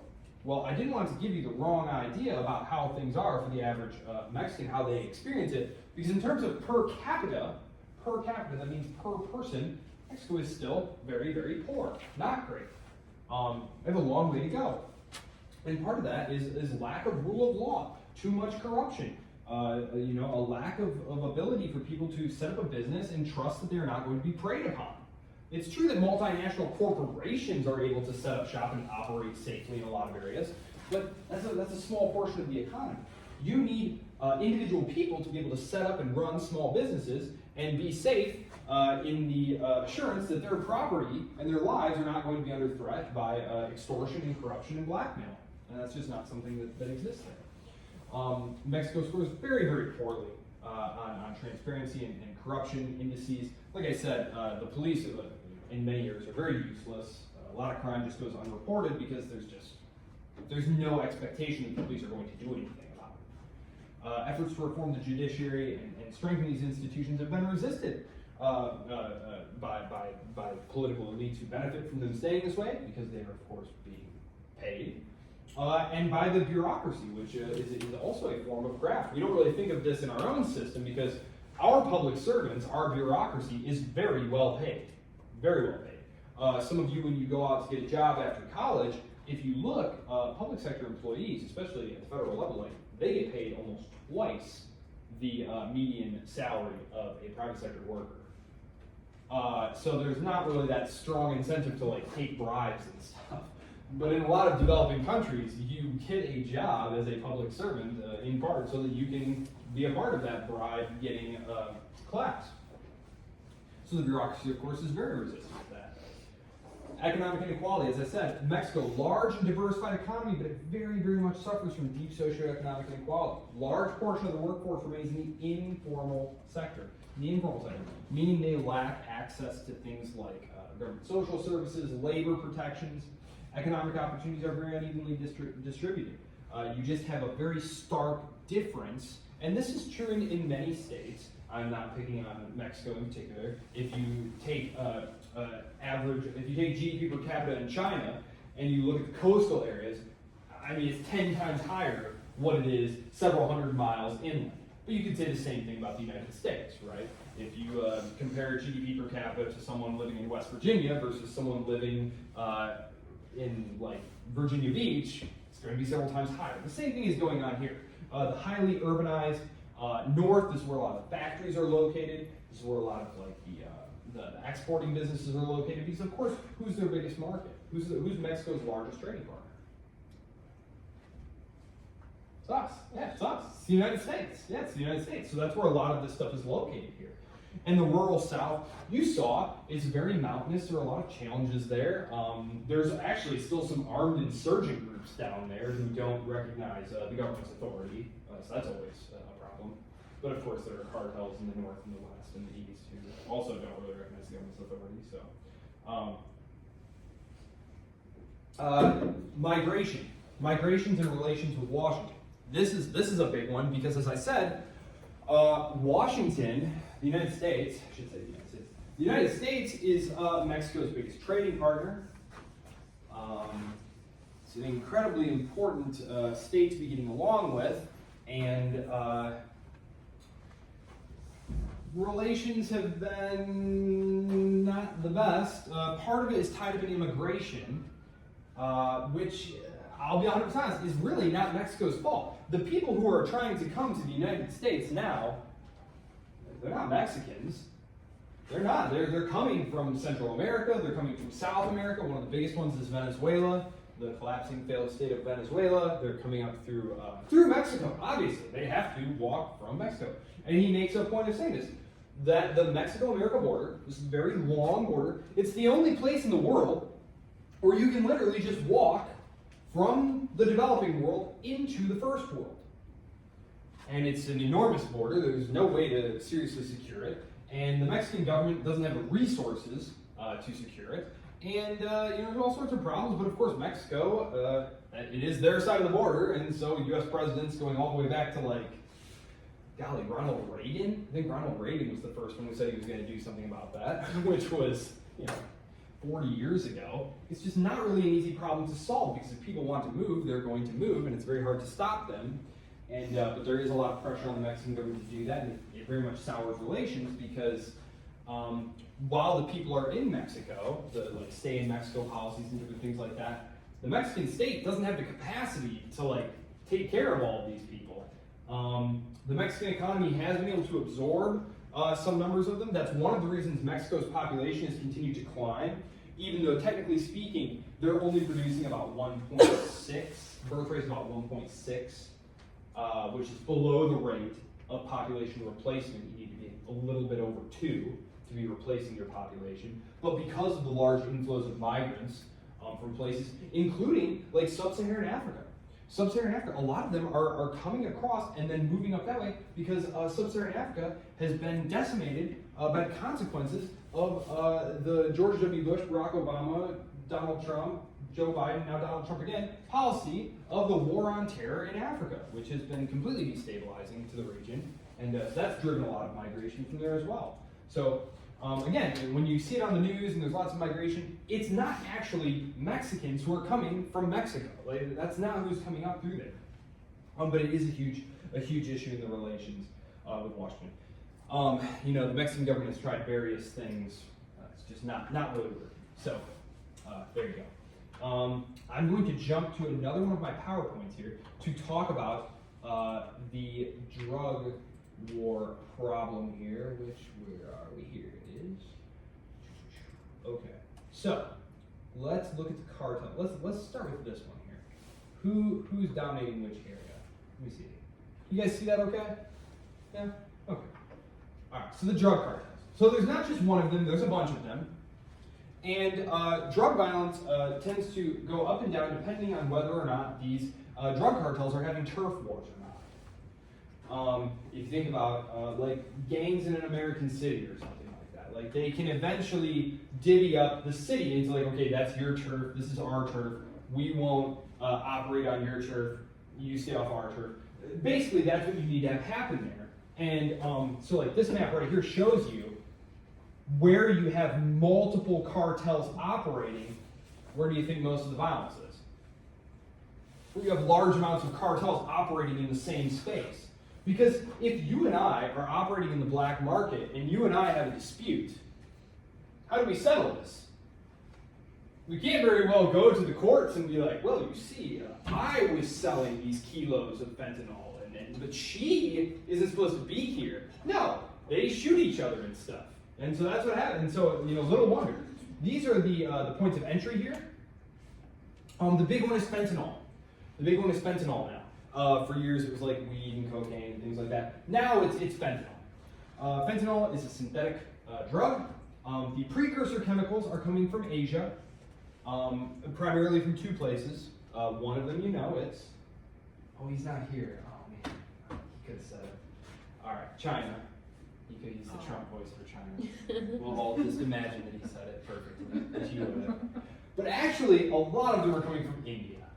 A lot of them are coming from India, but it's just not something that you hear in the news because Washington is super interested in using India to fight China, which we talked about. So they tend to just make it about China.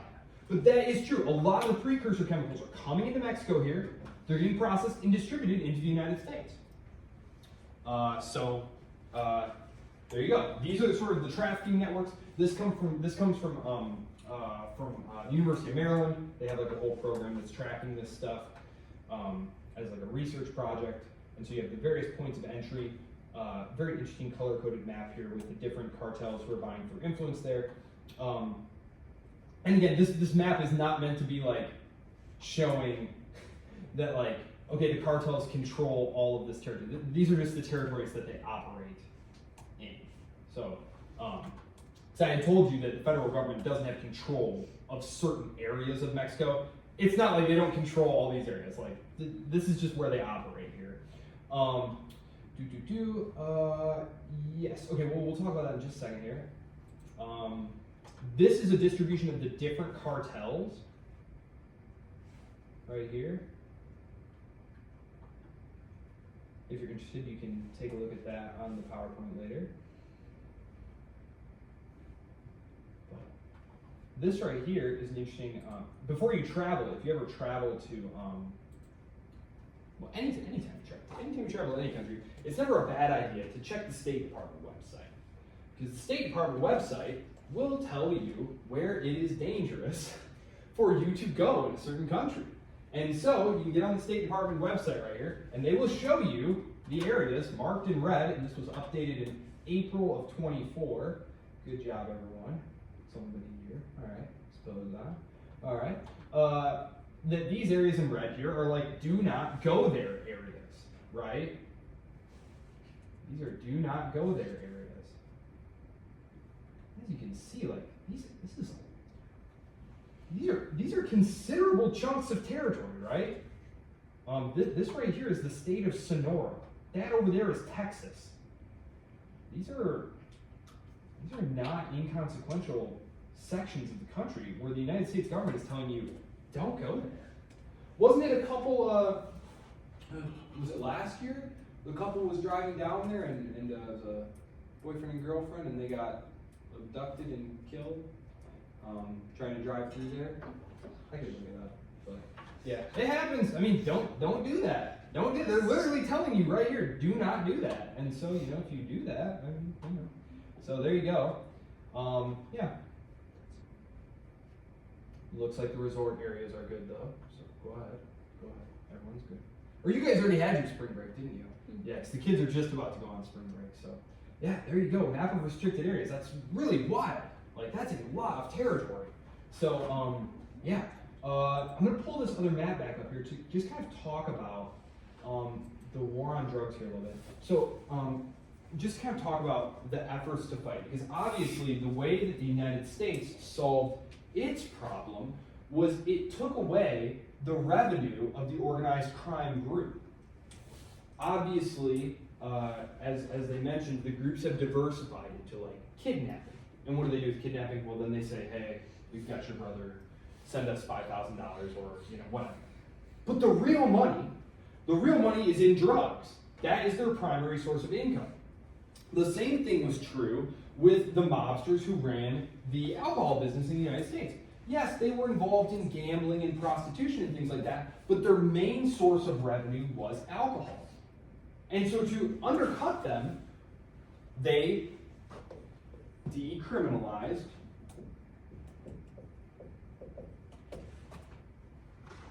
alcohol. They decriminalized it. Why? Because you're taking away their main source of revenue. Because now you're allowing other people to make it. Now, this is going to lead into something that we're going to talk about here in a few minutes. Let's say there's a quantity of something, and we would like it. We're going to offer money for it, right? What if all of a sudden the amount that there is doubles? Is the price going to double, or is the price going to go down? Is the price going to go up or down as more of it becomes available? Down. It's going to go down. And this is kind of obvious. Like if there's more of something, it's worth less. And if there's less of something, it's worth more. Well, when you make something illegal, you are necessarily putting an upward pressure on the price if people still want it. And the problem with making drugs illegal is that people still want the drugs, right? So, in the case of fentanyl, there have been efforts to crack down on bringing fentanyl into the country. However, people in the United States still want fentanyl, and they're willing to pay money for it. So people are willing to try and get it into the country. So as long as there is that demand, as long as there's a high level of demand, which there is an extremely high level of demand for this drug in the United States, people are going to be willing to engage in this operation. I mean, we're talking about many, many billions and billions of dollars worth of monies here. One of the unintended consequences of attempted enforcement has been the militarization of the gangs.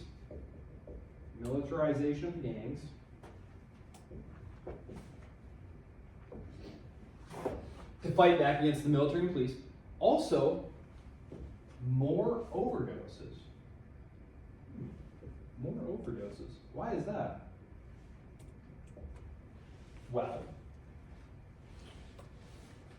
when you step up enforcement looking for drugs, you've got to hide the drugs in smaller places. You've got to hide them better. So what they started doing is they started making the fentanyl more and more and more concentrated. Right? If you think about like the purity of a drug or something like that. You've heard the stories. The cop opened a bag and some fentanyl flew in his face and it almost killed him, right? Okay, that's because they're trying to pack it into smaller and smaller and smaller packages to sneak it into the United States with the expectation that then it will be processed and cut and mixed with other things to lower the purity.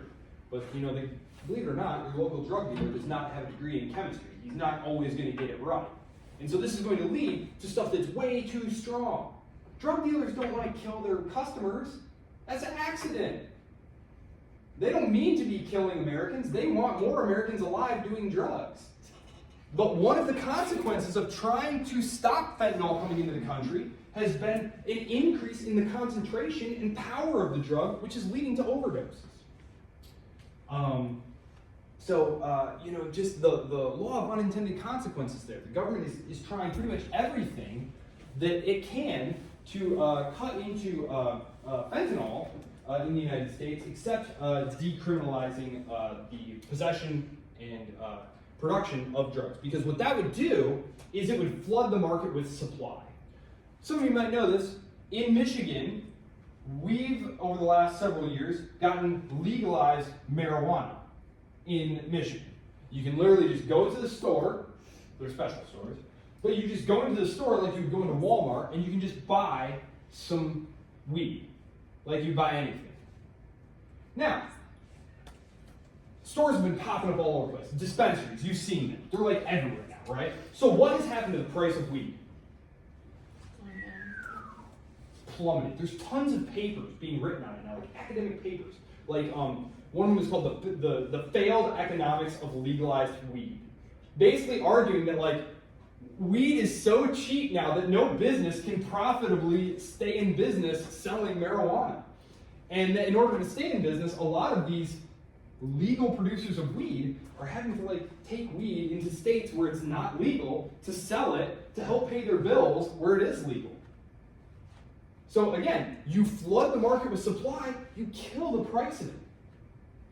So it's obviously the legalization of the use of drugs, the sale of drugs, the production of drugs creates other social problems, right? There are other social problems related to that, but it isn't large-scale militarized gang violence. And so, you may just have to pick your poison there. And that's just kind of the dynamics that are driving this forward. There's a high degree of demand in the United States for drugs. It's an incredibly profitable business to be in. Cartels use that supply that demand, and they use a portion of that money to buy lots and lots of weapons to fight the militaries who are fighting them and the other gangs who are trying to get in on their turf because they want part of this very, very lucrative business. It's kind of like if Domino's is doing really good business across the street and Pizza Hut tries to move in next to it, It's like that, except with guns and drugs and all other sorts of socially undesirable things. But if you could just go to your local store and buy your drugs at Walmart, well, Walmart and Domino's, to stick with my pizza analogy, Domino's and Little Caesars don't solve their disputes by having their employees meet out back and fight like West Side Story style. No, what they do is they engage in like pricing wars and different things and try to offer specials and innovate to make better products and things like that. And that's, I think, what would happen if you had a legalized market. That it happens with every other type of product. It's reasonable to think that it would happen there. Again, this isn't to say that the decriminalization of drugs would automatically fix all these problems, or that there would not be other problems. But it is very clear that this is not working. There's a very large segment of the Mexican political class who thinks the war on drugs is a total failure, doesn't want to do it, feels like the Americans forced them into doing this in the first place. Richard Nixon was the one who started the war on drugs, and basically told the Mexican government, we're not going, they literally stopped all traffic, all commerce coming into the United States, which remember, look back at that slide. That was during the period, the 1960s to the 1980s, when the Mexican government was trying to move towards America, trying to get more foreign direct investment, get more corporate ties with the United States. And Richard Nixon said, you're going to get on board with our policy of the drug war. And the Mexican government was like, I don't know if this is a good idea, I don't know if we should do this. But Washington is quite a bit more powerful, always has been, probably always will be. So they went along with it, but there's a sizable portion of the Mexican political class who are like, no, this is a dumb policy. We buy, some machine guns. They just buy some more machine guns. Like, it's not working. We need a new approach to it. But Washington's policy remains unmoved. They want to keep the drug war going, and so that's kind of where we are. It's a huge problem. It's probably Mexico's single biggest problem. Like I said, they've got a growing population, a growing economy. There's still lots that they could do to increase educational opportunities in the South, which is still very rural and impoverished. There's lots of great things that they could do. Unfortunately, a large amount of the state is tied up in corruption and drug violence, and there was just a murder of I believe it was the mayor of Mexico City a couple months ago. Yeah, he had just won the election actually, and he got killed. So yeah, and the other big thing that that is an issue in Mexican politics is how to handle things like tariffs. Because you may have heard the American president, Donald Trump, loves tariffs. He's never been shy about this. You go back and look at his stuff from like the 1980s. He was writing like political stuff in the 1980s talking about it. Like he genuinely thinks tariffs are a good idea. And he's slapping tariffs on Mexican products right now. And per Dr. Edwards' instruction to try and teach you a little bit about economics in this class, I'm going to explain to you why people advocate trade, freer trade versus tariffs. So I have to make a distinction here before I start. Free trade is something of a misnomer. Because actual free trade doesn't exist. I can't just sell anything I want to anyone else anywhere in the world. There's no trading partner we have. It's just not true. So when they say free trade, what they mean is freer trade, if you will. Freer trade. What they mean is we're going to have an agreement.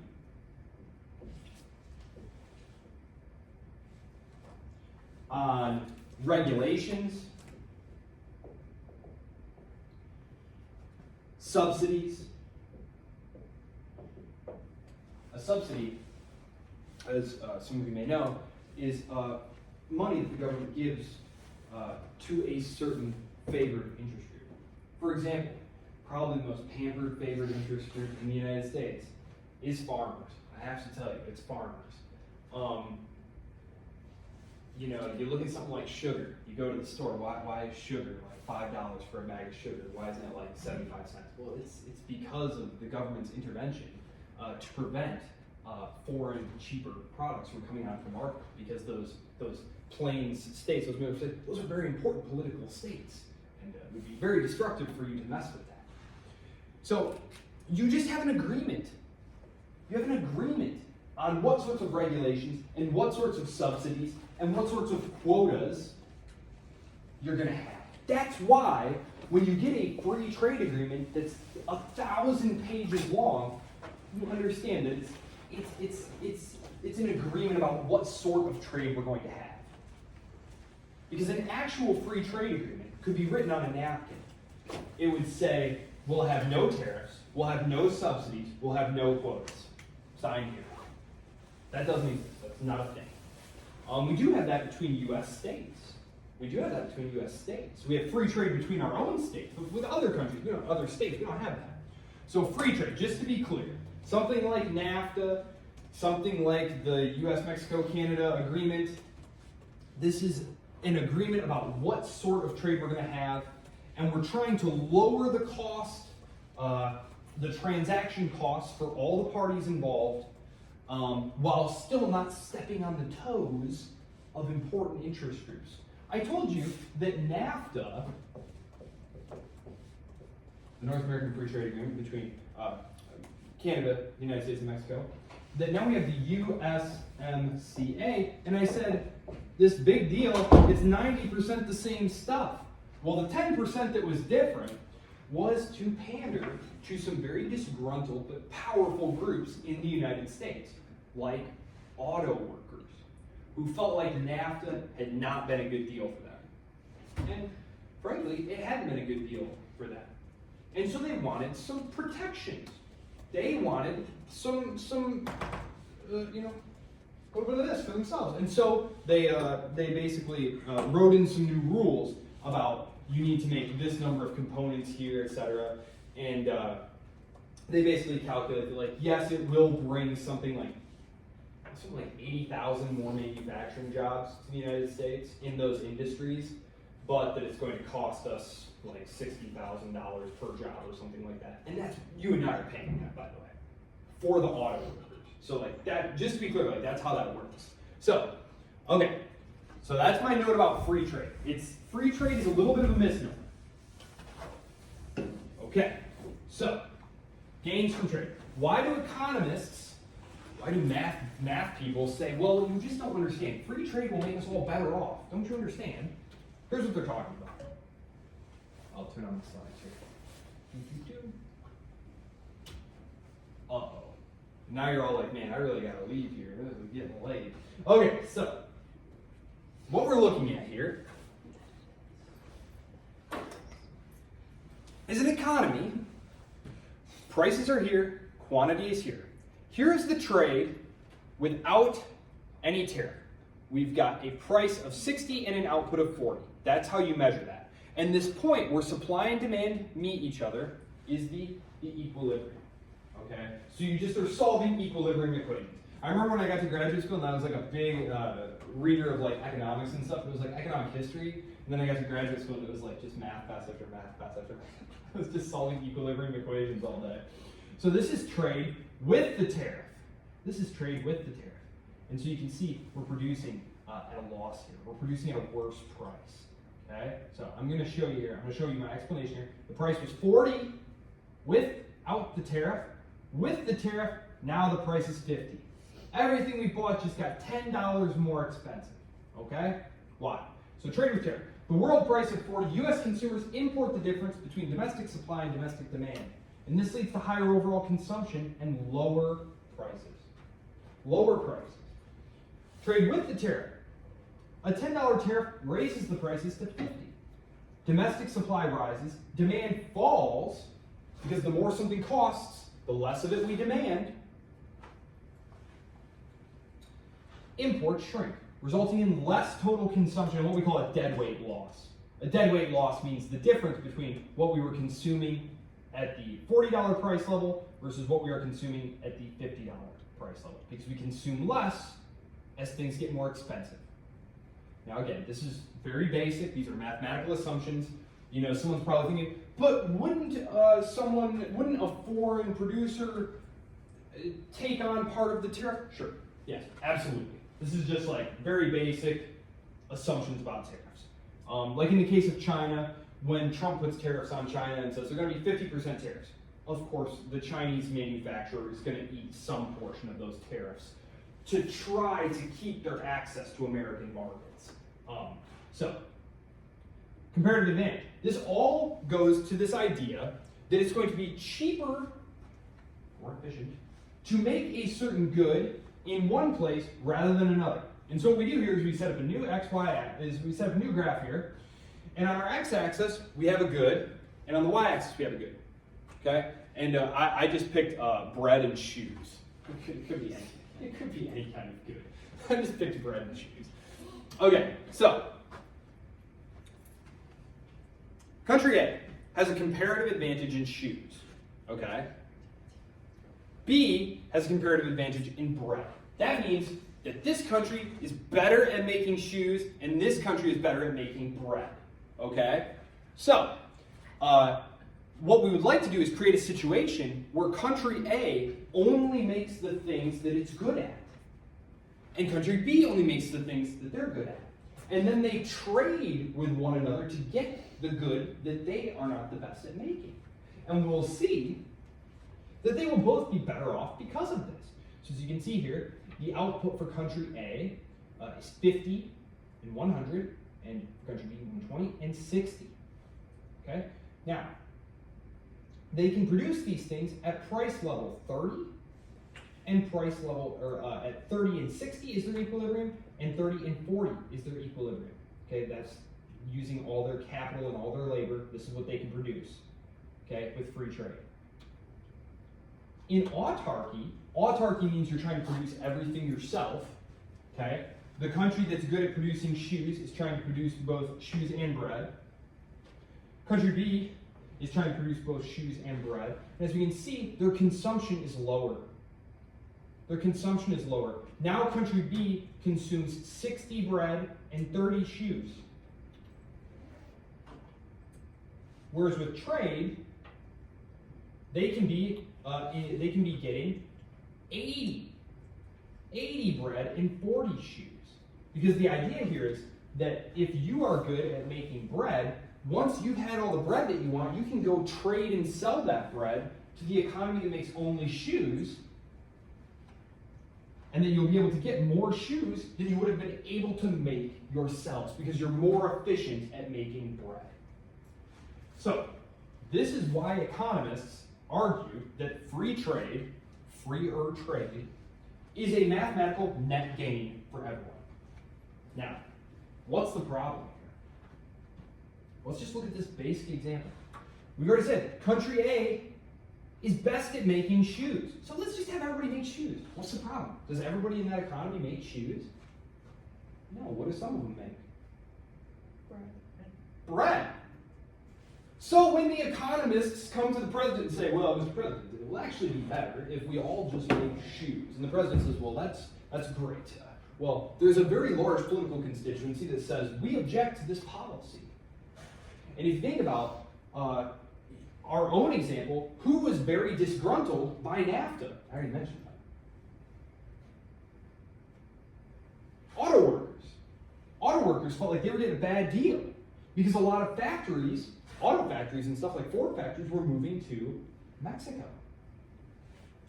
And so economists were saying, but look, now the cars are cheaper.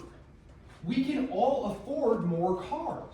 And now that you're not making cars, you can get a job somewhere else in the economy to do other things. But again, try telling that to someone who just lost their job, right? They're not interested in the fact that, but for all of us now, cars will be cheaper. We can all have more cars now. Just get a different job. People are not interested. That's just not how people think. And that's one of the, I think, criticisms of sort of an econometric perspective on the economy. Is like, economies aren't just numbers and graphs and stuff. It's like, it's real people. And so it's, I don't know,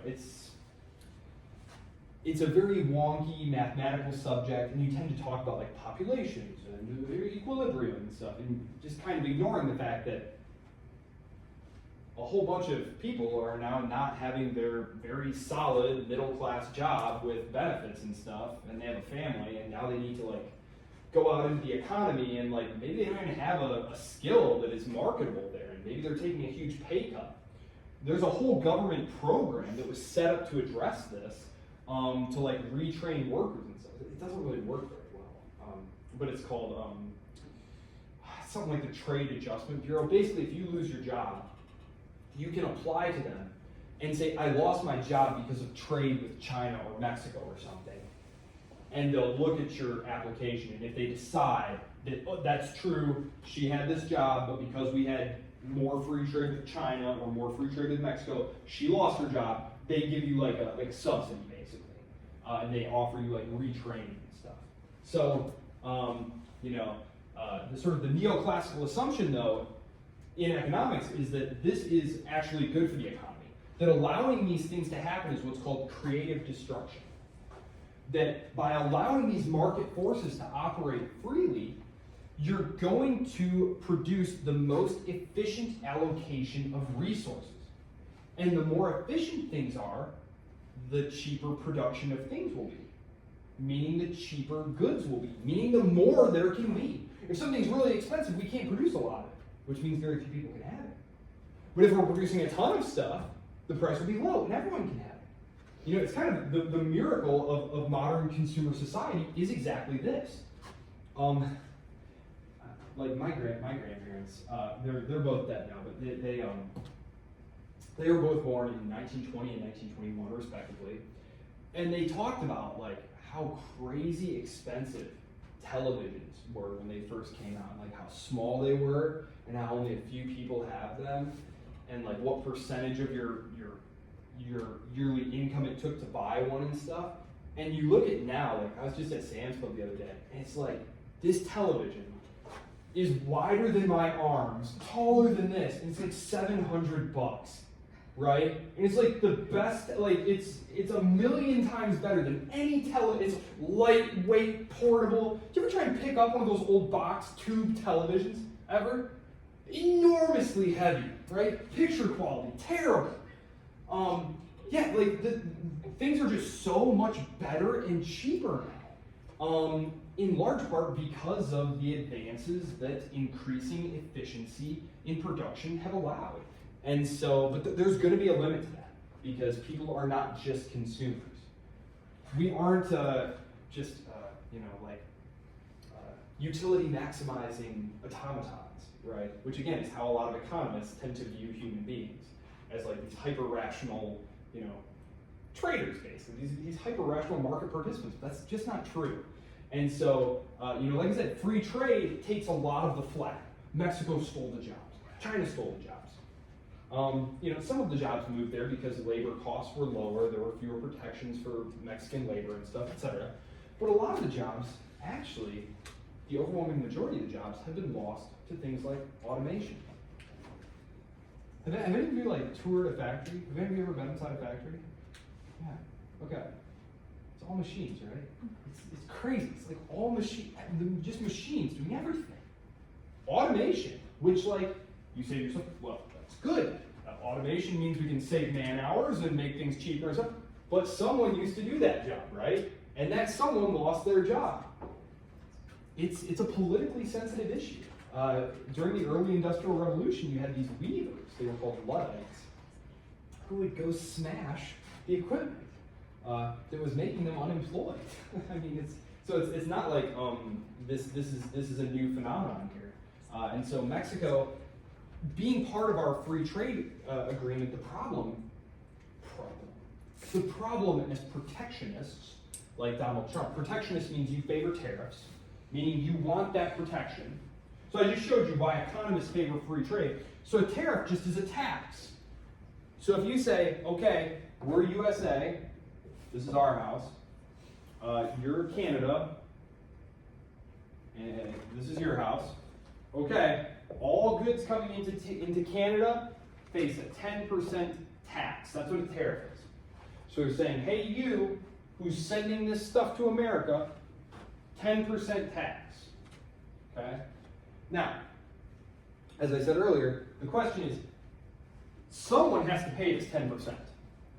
And so economists kind of debate and look like, okay, how much is the Canadian business going to absorb? And how much is the American consumer going to absorb? And so it's unquestionable that the price level will rise across the board. But the idea is that tariff is being used to protect a favored industry in the United States. So the favored industries in the United States are things like agriculture, things like steel, things like automobiles, industry. And so that's basically what's going on there. Yeah, that's pretty much it. That's tariffs. It's just a tax.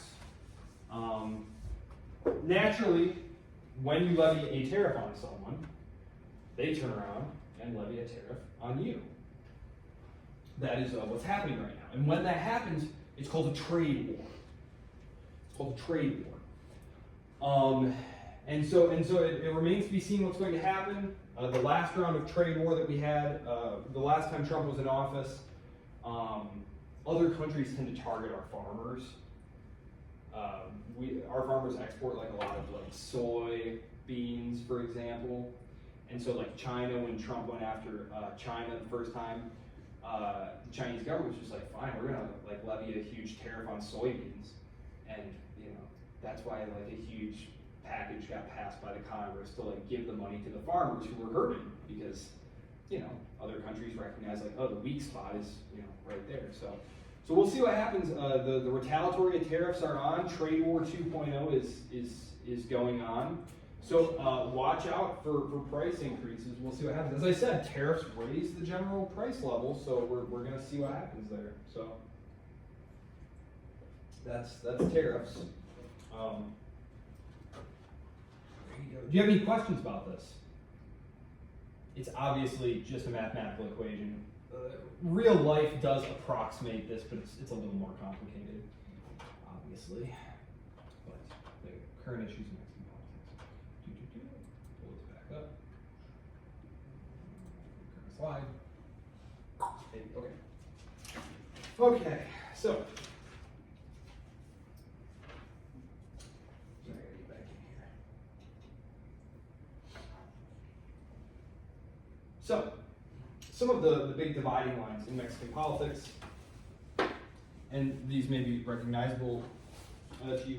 You have this fight, really, and we talked about this. This goes back all the way back to this shift right here, where we had this highly political control of the economy, which meant that you wanted to use the wealth of the state in redistributive schemes to appease your various constituencies, to rule by technocrats who wanted to get rid of that stuff and have more capitalism, more free trade. Well, unsurprisingly, the politicians don't like this. The politicians want more control over the distribution of spoils. This is how you accumulate political power, is by forming clientelistic networks. And if you don't have spoils, if you don't have goodies to give out to your clients, you're not going to have clients. That's just how that works. So the technicos, that's what they're called in Mexican politics. We just call them technocrats. These are like bureaucrats who want to administer the economy. They want to go the other way. So Catholicism, continues to be a big issue there because the state was so, frankly, anti-Catholic for so long that Catholic politics, very, and again, it's interesting because the pro-Catholic PAN is so aligned now with the big business interests who want more like foreign direct investment and stuff. So it's a very interesting partnership there. If you want to think of like Republicans in the United States, how they're like, well, things are a little complicated now, but certainly prior to Trump, it was very clear. Like we have this evangelical base with the big business party right there. If you want to think of the PAN in that way, except substitute Catholics for evangelicals. One of the big questions here is what they're going to do with the state oil company. It's called Pemex, and it's like one of the least efficient oil companies in the world. It's one of the huge places where the state gets its revenue from, but it produces only a fraction of the amount of oil that other, even state oil companies produce. Like, obviously, privately run firms who are strictly concerned with profit and loss produce the most. But then you have a bunch of state-owned oil companies around the world who, like, the Saudis produce this much, Norway produces this much. Mexico is like all the way at like basically the bottom. They're not like at the exact bottom, like Venezuela's at the exact bottom really. But it's just terribly inefficient because you need to make capital investments in new equipment. You think about how much technology changes. Well, you don't pump oil and process oil the same way that you did 30 years ago, right? And so corporations who are operating in the free market looking at profit and loss, they're always looking at adopting new efficient methods of production. The state oil company is not that way. The state oil company is a thing that produces monies that you can use to feed your clientelistic network. It's a cash cow.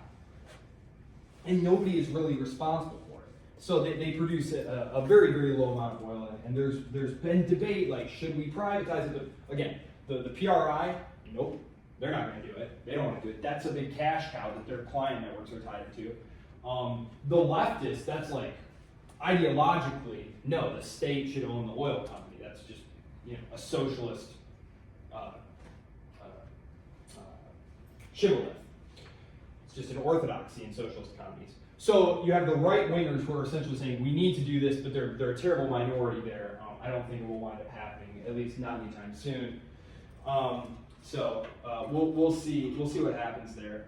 NAFTA, Mexico, of course, loves globalization. Mexico is a huge fan of globalization, but actually, because Mexico is where it is, Mexico is poised, I think, to do very well whether or not deglobalization happens or not. Washington, for example, wants to cut its dependency on China.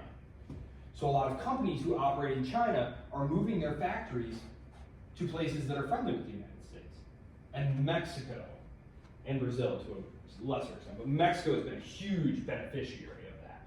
So it's called reshoring or friendshoring, if you read the business press.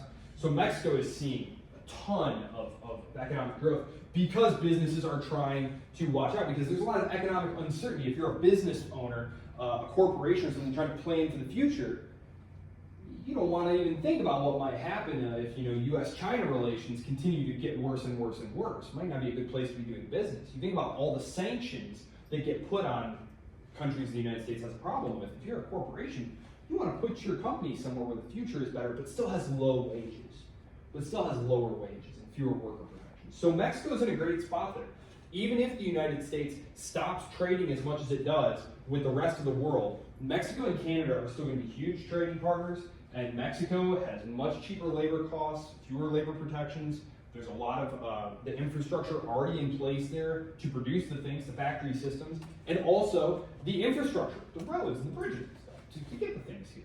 So I think they're going to be in a great position there economically. The biggest thing is that they need to get the state out of the economy, but again, that's a big ask just politically. It's a difficult thing to do. Because it's a source of patronage. We've seen that in our own system recently. How many of you have been following the efforts of the Department of Government Efficiency, so-called? You've seen some of the stuff that they're coming up with, right? And it's like, why is this on the books? And then you realize, like, oh wow, because someone was getting paid $125,000 a year to do that, or more. And so, of course, these people are fighting to keep that. This is a problem. This is a problem that it's an economics problem, but it occurs in politics a lot. And it's called diffuse costs and concentrated benefits. It means that person's salary of $1 million or whatever it is only costs you $4, and it only costs you $3, and it only costs me a few bucks, and so we're all like, what are you gonna do? We're not gonna get out in the street and protest about it, fly to Washington D.C. and disrupt our lives to do this thing. But the person who is receiving the concentrated benefit of the several $100,000 is going to stay up all night every day, raising a storm, demanding that they get to keep their privileges. And that's essentially the problem there. So it's not like these Mexican technocrats don't understand that probably privatizing a portion of Pemex, the Mexican oil company, would be a good idea. It's that they are fighting these entrenched interests who don't want to let that go. So, Mexico is the fastest growing economy in Latin America. It recently surpassed Brazil. Brazil, unfortunately, has taken a very negative turn in that regard. They've elected a series of very statist, very leftist presidents who, again, they want to increase the amount of handouts that the state is giving, which, again, even if you believe that that is the proper role for government, you have to very carefully try and calibrate those things as best you can so as to still incentivize people to go out and make the thrifty, productive decisions that are going to create the real growth and savings that an economy needs to sustain itself and to grow. And so, in the case of Mexico, those free market things that they've tried, those free trade agreements that they've entered into have done a great job there. Obviously, you have those state monopolies that are blocking competition, and you have the corruption and the crime. These are huge problems. If Mexico is able to solve these, they could be a huge force, a huge economic force, certainly, in the 21st century. If 50 years ago I had told you China is going to be the second largest economy in the world, the provost probably would come in here and yank me out of here and be like, you can't be teaching students. You're simply too foolish. You can't be telling students. It's so dumb. I mean, they're literally so poor. Are you kidding me? It's hard to predict the future, is what I mean. So could Mexico wind up being like the third or fourth largest economy in the world? Sure. In 40, 50 years, sure. It could. Totally. And so there's all sorts of things that you could wonder about that. if Mexico was that rich, you know, how would they feel about constantly being kind of, you know, in America's shadow, if you will? You know, could they start doing things geopolitically that Washington would object to? You know, it's interesting to do sort of like counterfactuals and thought experiments to think about the future like that. So again, I feel like people think about Mexico as like, you know, there's a couple of resorts and then there's a lot of crime, and they don't think about the fact that actually its population is really booming and its economy is really taking off. And hey, 50 years ago, China was, you know, bottom of the barrel, poor as could be.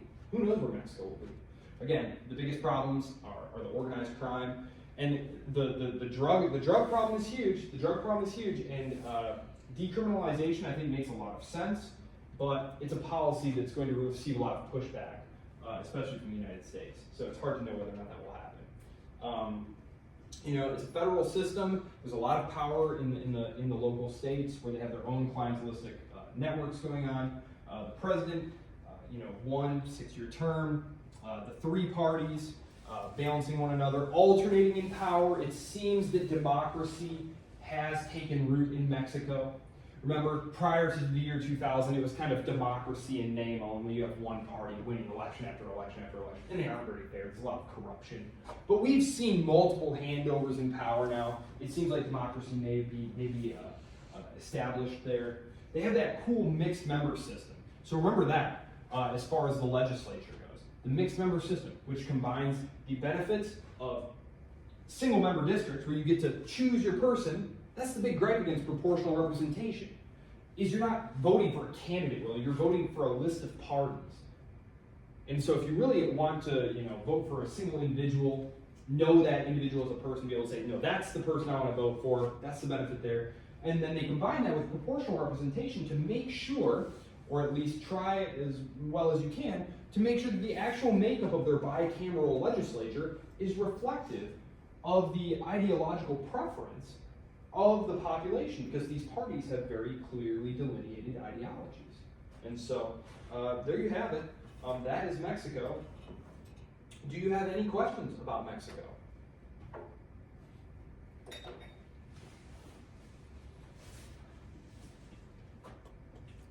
Okay.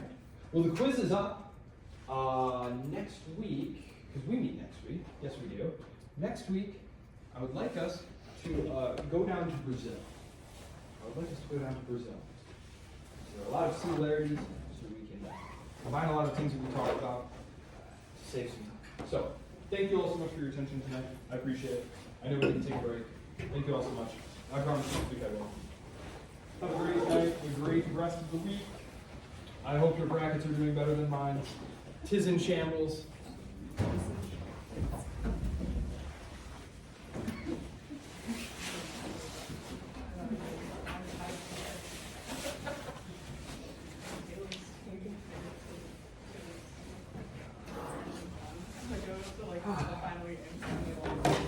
But he's in the lead, but he won't be